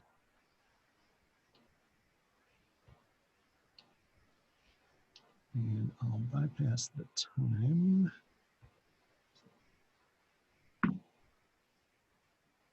And we'll turn it on. All right, so there is kick out compared to snare top, right? That's how these would try to add together if we didn't manipulate time here on the snare drum or on the kick drum to get it to exit the console at the same time as snare top.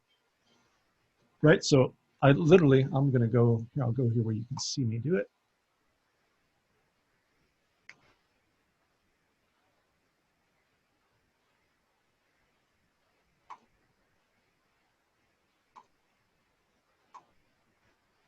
right, so you're looking right there. That's delay time.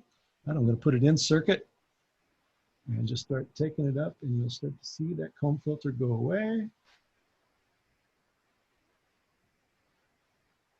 And I'm in between samples there.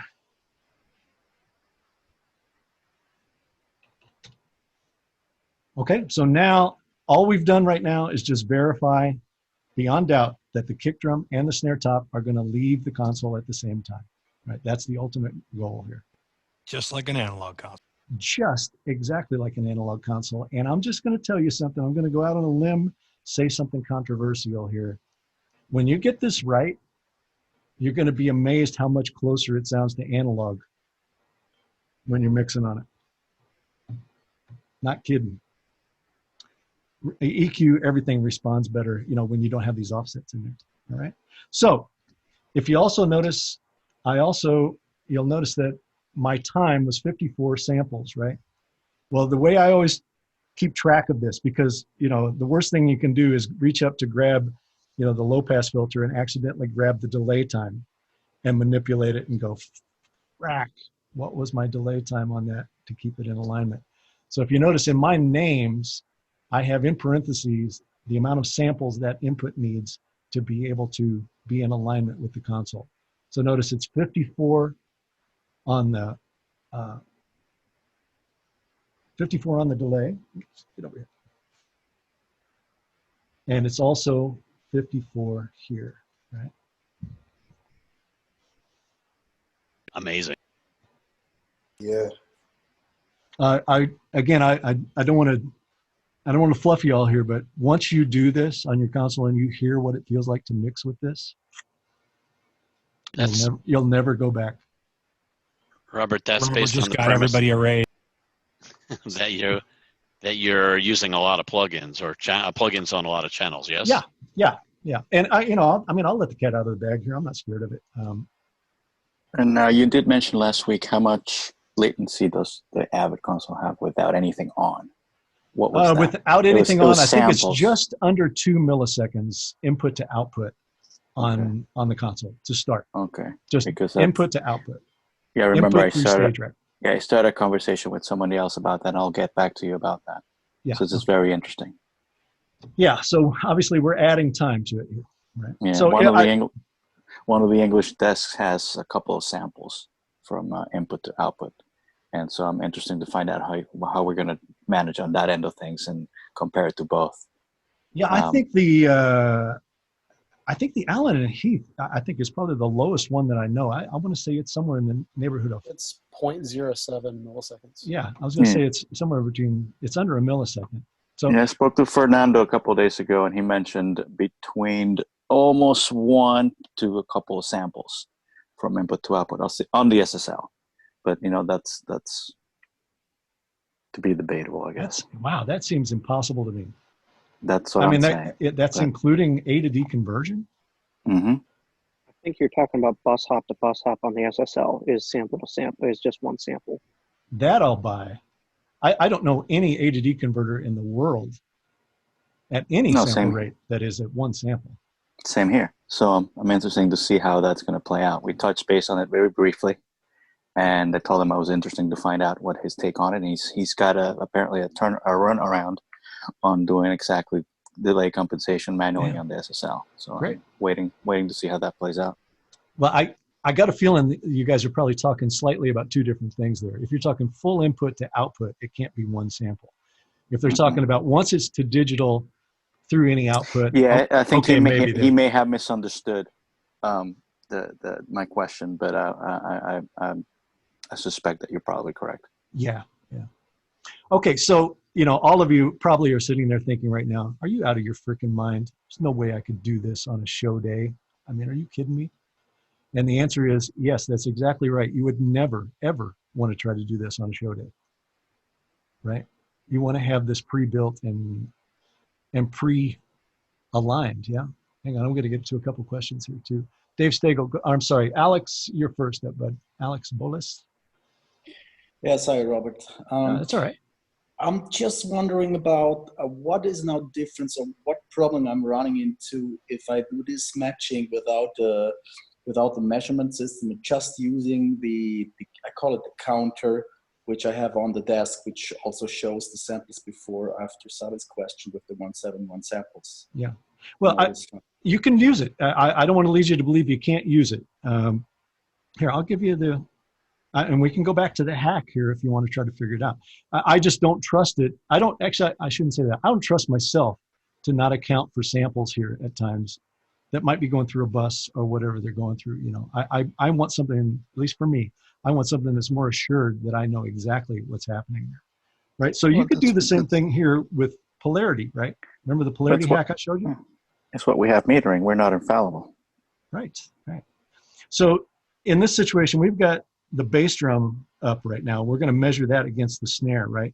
So if I were to just reverse the polarity on that kick drum, and we're going to listen to it here. Yeah. I think we're going to hear a summed response here. Let me just check something real quick to make sure I'm talking about that.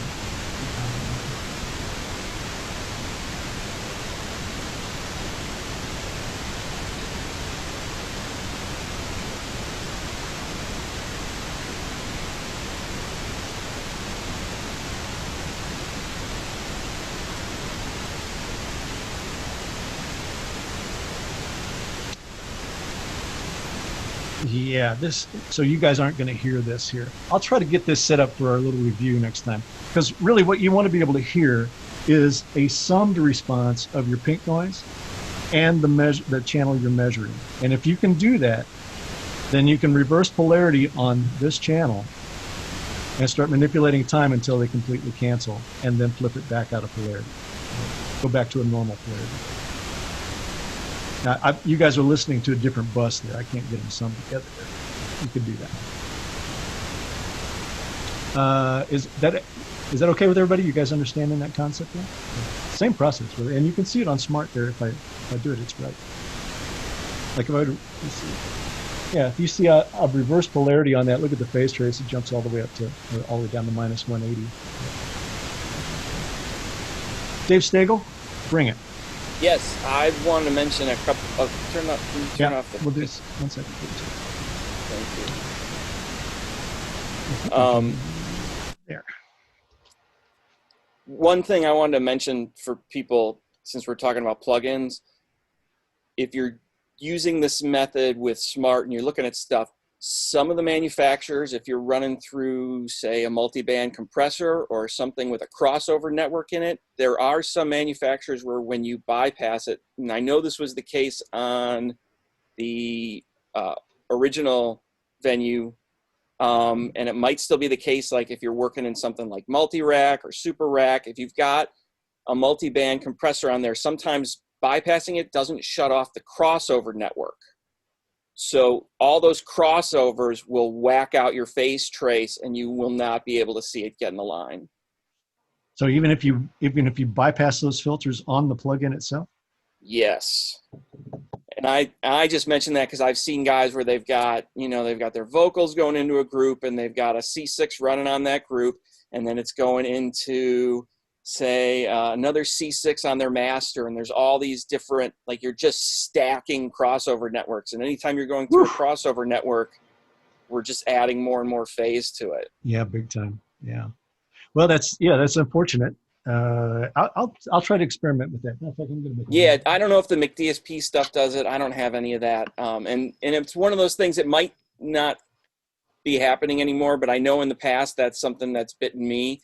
And especially if you're trying to do something in parallel and you put something on your parallel that has a crossover network and you don't have that crossover network on the other one, it's not gonna, you're gonna be having the same issue as you have without the delay compensation, because you're adding more delay. Well, I don't want to cause trouble here, but if I was stacking crossover networks, I might have some questions about why we would do that. That's a whole other that's a whole other topic. Thanks for chiming in. I'll check on that, Dave. I'll check on a couple plugins between now and the time we get back and see what happens here. All right, Ken Newman, go, man. Well, I'm just wondering, the basic concept is that is the basic concept that you're adding a plugin that will add time to all the channels, even if you don't have any, say, processing plugins on them? No, my plugin choices are based on what I would potentially do within a mix. I'm not adding them just to account for time. Is that what you mean? Yeah, that's what I thought you were saying, was that's how you would get the whole console in line, is by adding them to the channels that you don't have plugins on. Or do you have No, plugins on I'm every not channel? I'm not adding plugins to those channels. I'm adding time to those channels. Right. Like on the input stage of the Yep. channel? Yep. Okay. Let's go take a look at violins here. That's a good example here. So here I have a whole bank of close violins here and stuff. So if you notice, this second violin, number 6, has 632 samples of delay added to it. Can you see it there? Right. Right. So that's not a plugin that's doing that. That's the onboard delay. And I see. Okay, so that's how you're doing it. Got it. every channel would likely have some delay component to it to do that, right? Now, I will say this, although it's very DSP inefficient to do this, if you wanted to put time adjuster plugins on all these and keep your delay, your channel delay available for propagation work, you could do that, but it's going to be a lot of, I mean, like I got 60 inputs of orchestra right here. There's no way I would do that here. You know? You better have 2 DSP cards. At least, yeah.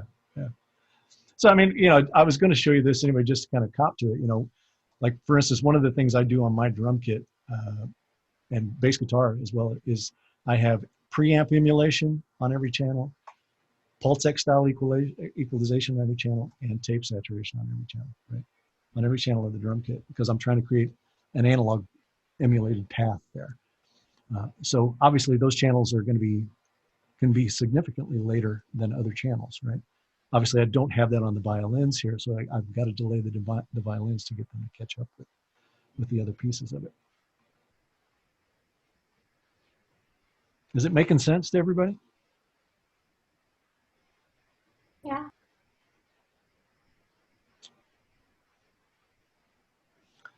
You know, I might be able to probably raising as many questions as it is making sense. I'm sure it is, but you know, and honestly, guys, I mean, this is open-ended here. We're all at home. I'll stay on this as long as you want to stay on this. You know, if you go back and work on your stuff and think, well, wait a minute, I'm getting caught here or whatever, let's do it, because this is, not to get all, you know, fluffy about it here, but this is so important to get this right. We're messing this up big time out in the world, and you know, our consoles don't sound as good as they could sound if we weren't doing this. Robert, I remember you saying last week that you do not use delay compensation at all. You just do it all manually. Did you say that, or? I did, yeah.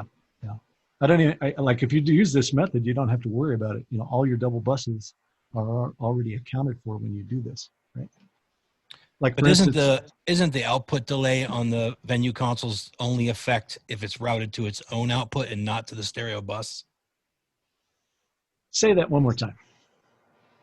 The output delay knob on say a group, right, or a any kind of bus, that delay knob is for if it's routed to a specific output and not when that doesn't factor into the mix bus, to your stereo bus. That is correct. Yeah, that caught me very early on. I didn't mess that up after that, because it was on a festival.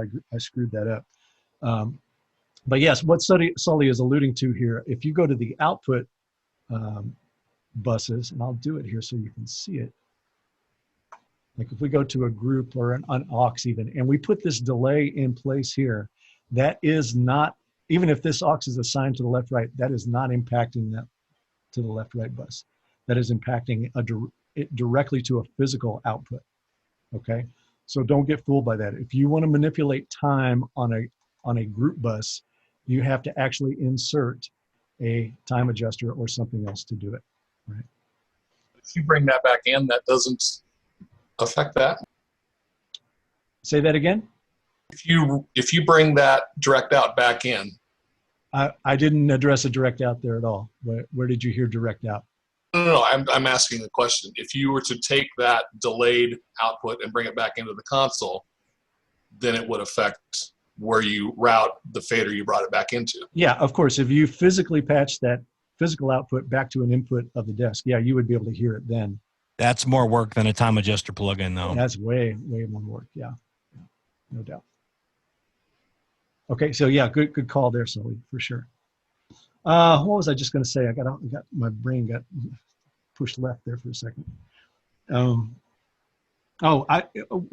me, I mean, and be kind. What was the audio like coming to you with the drum kit running there? If I bypass all the delay, you think you'll be able to hear the delay compensation? Think there's enough resolution in it? I would say so. I mean, it sounded like your mixes typically do, so I would say you would hear it. Easy now. Easy now. Be kind. Be kind. That was a comment. That was a compliment. Sorry. If it came across differently, it was a compliment. I'm just teasing you. All right, let me, so I've got to go back and patch the inputs back in there from Pro Tools. Stand by. And if you're building a template, just so everybody knows, if you're building a template and delay compensating everything in your template, you can also build a snapshot that's got everything set as the oscillator, as just a patch being spec'd. And you could put oscillator in there and not have to do this manually. Yep, that's exactly right. Robert, real quick on on this patch that you're doing with SXL, is anything that you've shown with the manual delay compensation, is that any different if you're on like a venue profile? It is not. It would work exactly the same in profile. You would just have much lower times because remember, as I showed last week on that series of console, DSP is handling plug-in and mix, right? All right, let me get this all put back in. I've actually used events because I do this kind of for demonstrations for people. I've built some events where I can, with the push of a button, bypass all of the time offsets so that you can hopefully hear it. So that's another thing you could use your snapshot for, to bypass the plugins and the processing and EQs and that kind of stuff in your template. What did we? Yeah, I actually suggest you use an event to do it. It's much cleaner to do it with an event now. Less to manage. Yeah, what did we do before snapshots? I had somebody standing next to me going, "Don't forget to do that." We had index cards. I had Ted Leamy. Yeah. All right.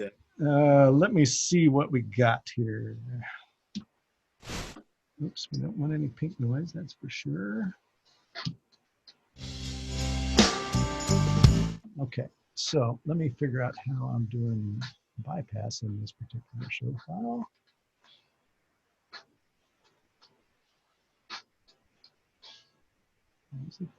Switch. Okay. All right, so I'm going to leave processing off here for a second, and we'll just listen to dry drums. Maybe let's do it with bass guitar too. That would be good. That'll actually help drive it home a little bit.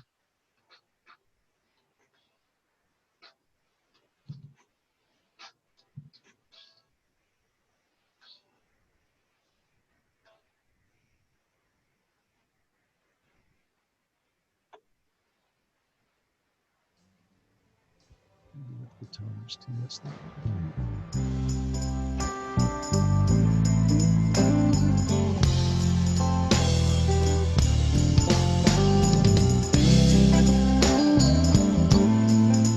All right, so that's just the guitars, bass, and drums.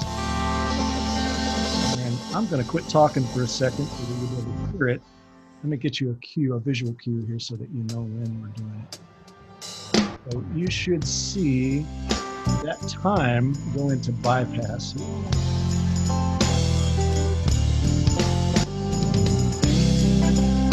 Right here, you should see this time go into bypass when the delay compensation. And that's every channel we'll be going. We'll just see one. That's correct, yeah. So let's see how it goes here. I don't know if you're going to pick it up or not across the net, but we'll get it here.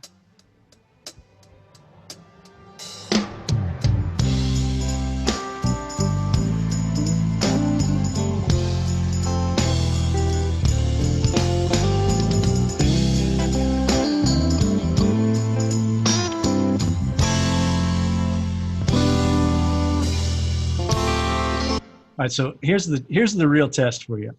I'm going to start with it off and listen to that and think if you can hear the cues that say that's a non-time aligned console, right? Because that's the question here. Because that's the way you would walk up to it normally and kind of hear it and go, oh, okay, all right. And then when I kick it in, listen to the difference there, right? I mean, I can hear it dramatically over here. I don't know if you guys can hear it. So I'm gonna start with it off.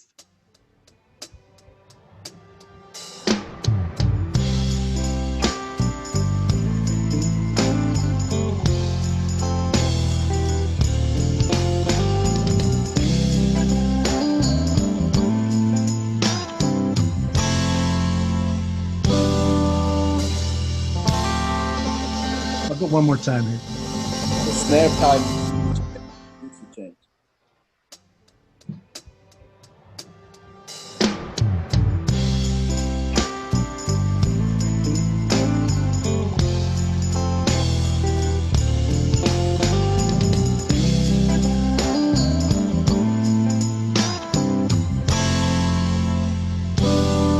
I mean, to my ears, it goes from there being a fundamental on the snare drum to not being, or starts without a fundamental on the snare drum, and then you hear one when the delay. Just the roundness of everything amplifies. Right, right. I hear the smear between the kick and the snare big time. Yeah, yeah. And you know, the piece to keep in mind here is this: if you walked up and heard it like that, and your reaction was, "I need some more bottom end on my snare," if you're anywhere around the cancellation adding, it's not going to get bigger. The cancellation's just going to get deeper. You're just going to lose headroom. Yeah, and headroom. Yeah, no doubt about it. Right. Any takers? Anybody buying it? I mean, when you hear this, again, not to go weird on it, but you know, like when I've done this for other people, and that, you know, they've heard their whole mix, and we kind of do this in-out thing. Their mind, you can see they're just going to go, what the frack? Because there's this element of separation and clarity that is there now with the delay compensation in that is not there without it.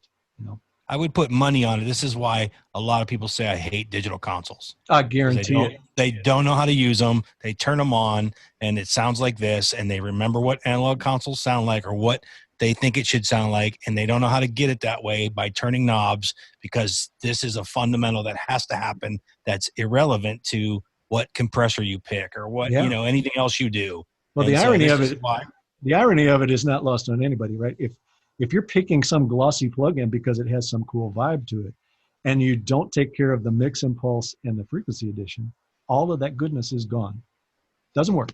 Actually works against you. You know? Ken Newman, go.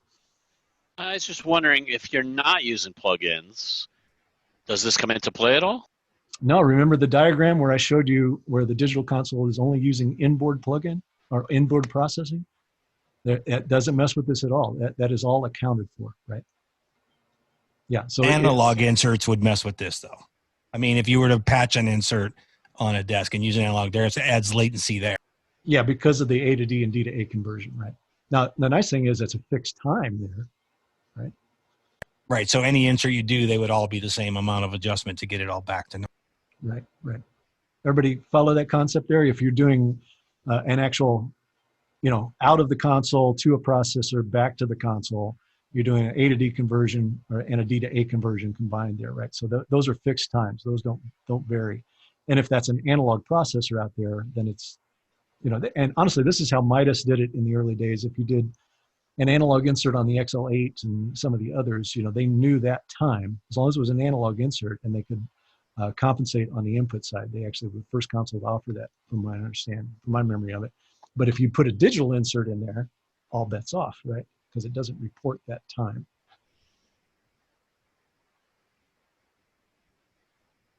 Groovy?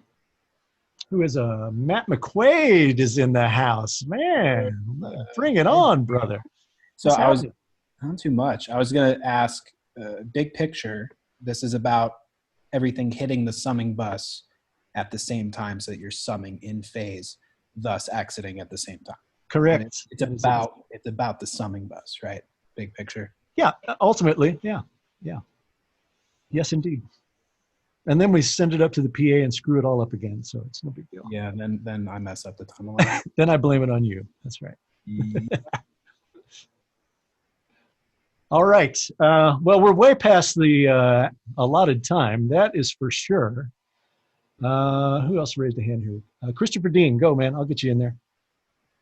Yes, if you're doing this method and you have the automatic delay compensation on, does it make any difference whether it's on or not? Yeah, I erred on the side of caution there in my world, because I actually did this a couple times with it on, and I honestly I don't know what it does when you do this. In my situation, in this show file in particular, there are no double buses in play, so I don't think it would have compensated anything. So. And ADC doesn't do any inputs, if that's what he's asking. The ADC does not compensate for any input path differences. That's correct, yeah. So who wants to try it? Who wants to be the lab rat and go out and try this a couple times? I think maybe at the next session we'll talk a little bit about maybe how to handle or manage a template with this, because like this show file, I mean, this was a huge show, but it was built from a template. I showed up at the venue with it already done, And keep in mind, let's go cover this just for a second, just so you can remember. We talked about what happens if you want to change a plugin, right? Well, let's go. I'll just take some. Let's go to the hi-hat, and notice that its time is Its time is 632 samples, right? So if I said, okay, well, you know what? I need a plugin on the hi-hat. Let me go do that. Well, as long as we keep that 632 number in mind, we're going to go here. Let's get back to here. I'll just jump one in here. Oops.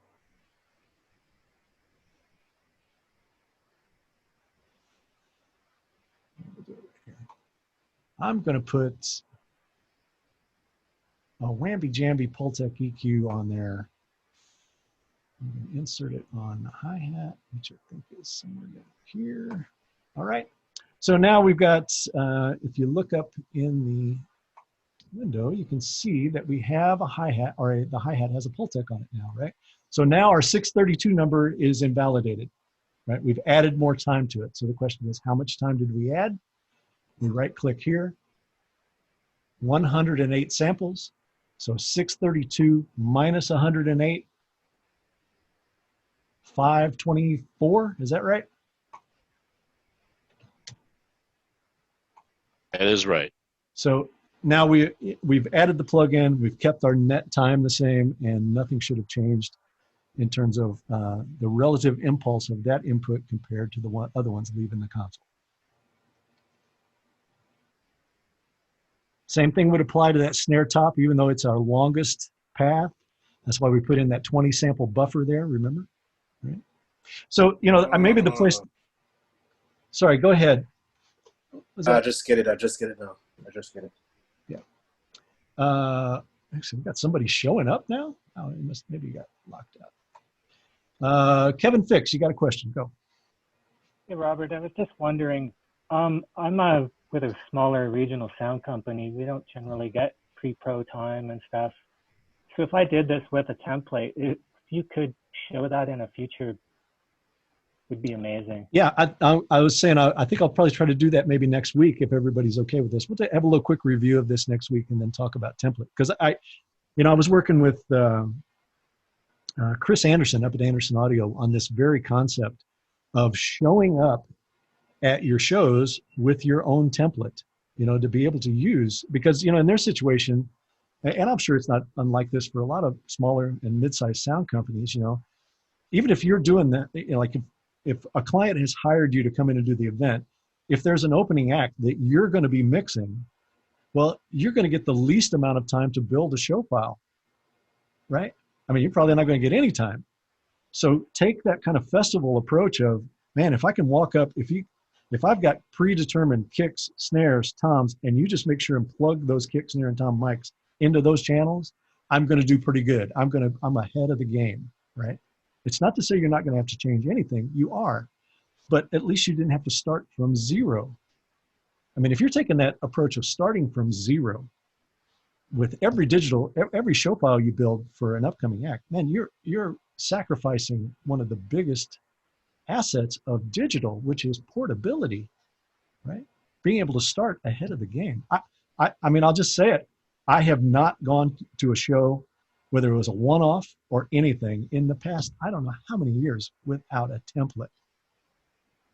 And think about mixing the Latin Grammys without being ahead of the game. Oh man, no way. Impossible. No way. Couldn't do it.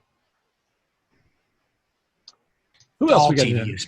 Michael Schwartz, my friend. How are you? Good to hear from you. Good, my friend. Thank you so much for doing this. It's really illuminating. When you inserted the Pultec, the EQP1A, you subtracted time from that. Wouldn't that be additive? No, because there was no insert on it to begin with, right? So the initial time was 6:32, right? Right.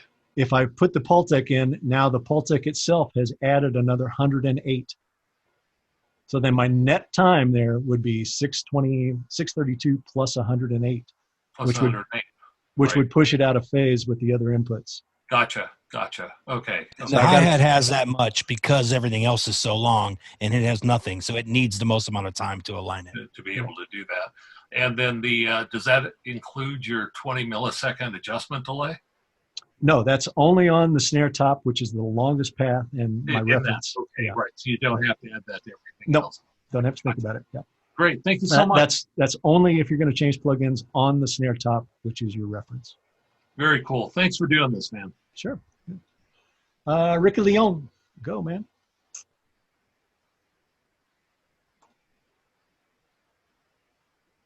Ricky, are you there? Okay, I'll come back. I don't know why that didn't work. I was just wondering, how does this apply when it comes to mixing monitors for musicians? Oh, so glad you asked. So yeah, obviously you have to be really, really careful here, mixing monitors and doing this, right? I mean, I've created a 10.6 millisecond buffer on the entire console, right? And then you still have, the output and then going to wireless or wedges, everything else. So I mean, you wouldn't be able to do this probably for somebody on in-ears for sure, you probably wouldn't be able to do this. But that said, would I do my drum kit if I was doing it this way? Absolutely, I would. Right? Because I would think that you wouldn't be able to do that for for your vocal, obviously, because heck no. Yeah. I mean, that vocalist is going to go bonkers with 10 milliseconds of delay on it. So you got to pick and choose there for sure. So you want to pick and choose just like a group section, like you just said, just for your drums or doubling guitars, whatever that's in groups sections. Yeah. If you're using a lot of insert processing there, then pick your families of instruments there and deal with it accordingly. Actually, I just looked at something here. We ought to play this here. I just noticed that I did not put my processing back in on snare bottom. I bet this is going to be even more pronounced now. Stand by. Let's do this. I missed one. Let's take that out. You guys with your hands up, just hang in there. I'll do it in 1 second here. So let's have one more listen to that and do the bypass thing again. Let's see what it sounds like.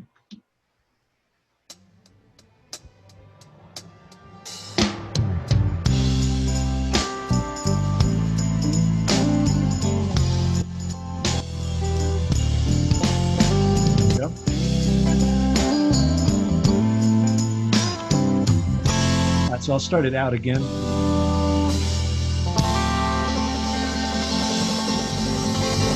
Made my own argument here.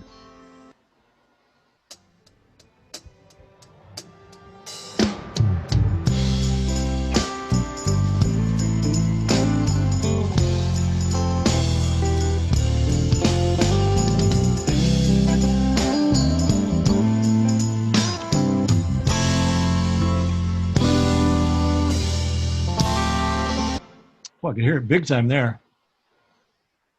And, that kind of proved the point because the snare bottom was actually a whole lot later or a whole lot. Let's see, is that right? No, I just didn't have the processing in there. So the time was right. So yeah, interesting there. Interesting. All right. Let's see. Ken Newman, you're back. Come on. Come on, man. Sorry for the stupid question, but when you inserted that Pultec on the hi-hat, you did something that gave you the latency of the Pultec or something. I did, yeah. What was that? Can you show that again? Yeah. If you go to any channel that's got plugin insert on it, let me get where you can see my cursor here. There we go. So if we go here, right, in this area and right click, well, actually I got to be on venue to do it, standby. And I right click, it's giving me the processing delay there. Sorry, I'll get that out of the way so you can see it. There we go. It's right here. So you can see for that entire channel, it's kind of grayed out. I'm sure it's going to be tough for you to see across the net, but that's telling me the insert path latency on that channel is 218 samples. You got me there? I see that. Yes. Okay. Thanks. I had no idea how that was even possible. Yeah, and you can also go to an individual plugin and see it as well. So if I just go to this guy and I right click on the, let's see, you can see it.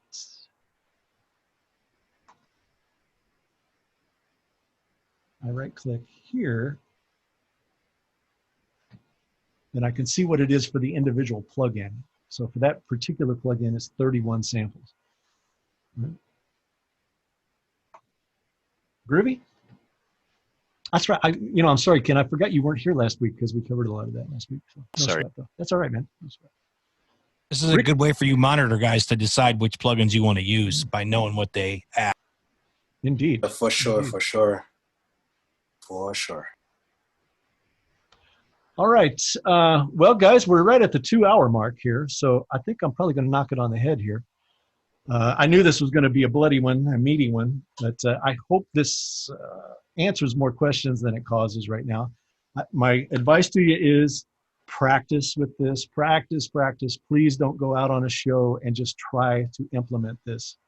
I did that in the early days just out of necessity. I had no choice. I was on tour the first time I tried to start doing this, and I messed it up more often than I care to admit. So get a console, practice with this a little bit, use noise. If you can use an FFT, all the better. If you got questions, you can try to throw them to me at the Squawk Box address, but I get so much email in that box right now, it's going to be tough to do it. So we'll have to try to deal with it here kind of going forward. Robert, last question. Yeah, go. If you don't have access to the console, would there be an alternate option to that approach?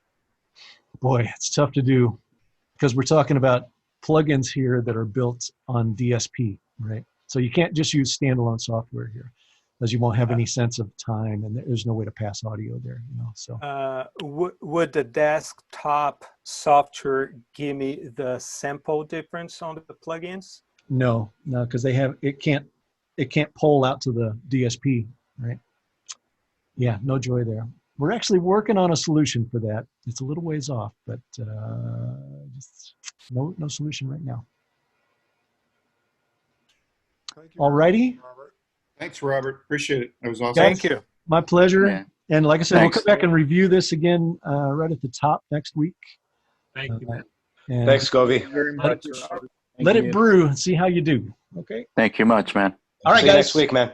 We'll see you Thank guys. you. Bye-bye. Yeah, Blessed. share the Thank doc. you. Let me know how you like it. Yeah. Thank you, Robert.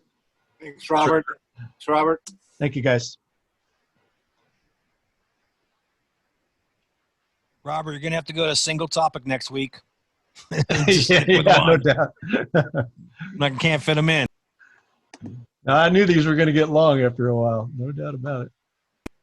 Thanks for doing this. Appreciate it. Is it helping you out? You think you got some ideas on how to do this?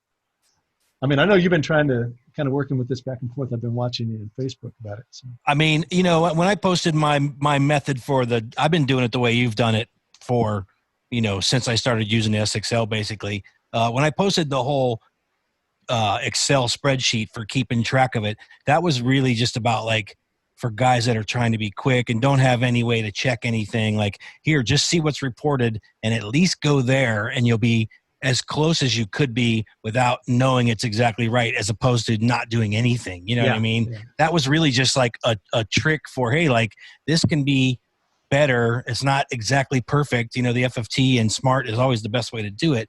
But here's a quick way to just go see what's reported, because obviously we know the math in the console is accurate. Yeah. So it's going to report what the plugin's adding, because the plugin has to report what it's doing. So it knows, and it's going to get you way closer than not doing it at all, was really my point about that with the spreadsheet. Yeah, the place where it starts to get squirrely is if you're doing parallel buses. If you're doing parallel returns, like parallel compression, especially if you're doing that at the input side, that's where it starts to get tricky. And I'm doing an external summing amp on my current show, so it has to be done, with the time adjuster to get it to go correctly in time to the external source, the summer. Yep. Yeah. So yeah, I've been doing it the way you've been doing it. And the questions that I had were mostly just to try to get, I could just tell that I was watching the chat a little bit and seeing some things that were going by, and, the trying to get you to explain how you get it into each input was, I think imperative to a lot of people. They're like, well, how do I check it? So it was mostly for me to try to help you get the info to the other guys. Yeah, no, I appreciate it. I do. Yeah, no, it's great. I'm being a wingman, I think, is what I'm trying to do. Totally. And I appreciate it, truly. Right yeah, on. Well, I think the win, if we can get it, is just to get everybody to take it seriously. That's the win. Absolutely. And respect what it can actually do to your mix if you're not doing it. So, all right. Robert. Whoever's asking about the spreadsheet thing, I just, like I was just telling Robert, that's just to, give you a general, like, this is what time it should be because the plugin is reporting that time. It's not necessarily going to get you exactly perfect, but it'll get you closer than not doing it. Sorry, somebody else was jumping in there too. Was it? Yeah, that was. Well, I'm Eric from Mexico. Yeah. The thing is that I want to share is most of the people get lost because they think I've seen in this session is like, okay, I have to do this with this console, but they forgot the main reason, that is take account for the latency in every digital console. So they're split between, okay, I have to do this on SXL, but they think that they don't have to do this as well in other consoles. So that's what I see as kind of the confusion most people are in. It was a fear of mine when I started to do this, because I didn't want people to think, well, I only have to do this on SXL. That's not the truth.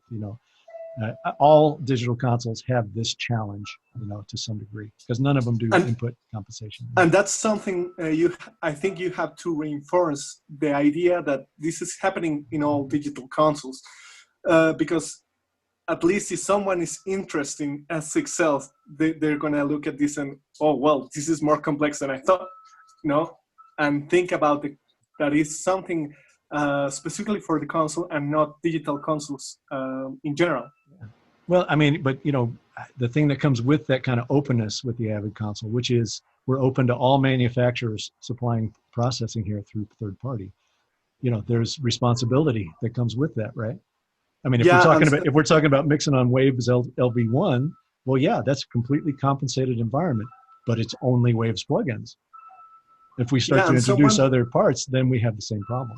So someone posted in the chat that he was feeling like this is something that is an Avid thing, and like you said, okay, if you make this system this open, you have the responsibility to show what can you do and what happens if you do not take these things in account. Right.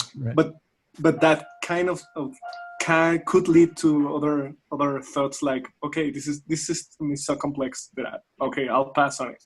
Well, it's as complex as you make it. I think the sin is to go into it and just make do all these inserts and think that everything is okay.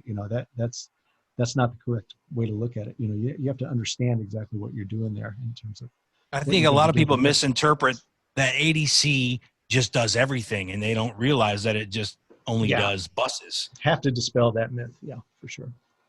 But Eric has a very valid point, is that it is a good idea to reinforce, and you do that, and I've heard you do that before, so I know it. But people who hasn't heard this before, they may not catch on to it so easily. Yeah. That this actually happens on this is the case with all mixers. So just a quick thing. Did you on loudness just check that thing I sent you so you can review. Oh, did you send me some docs or anything on I've sent you more than that. Okay, I'll look through it. I think, yeah, I sent it today. So earlier this morning. So, and so is it all is it all open to post publicly? It will be, yes. Just read it and you'll see. All right. It's even better than you asked for. Awesome. Yeah. All right, guys. I got to pull the ripcord. Good night. Here. Good night. I have to go to bed now. See you next week. Have a good one. Thanks. Actually, I don't. Yes, I will see you next week. I think. Thank you, Robert. We'll see you guys. Bye bye. Thanks. Thank you, Robert.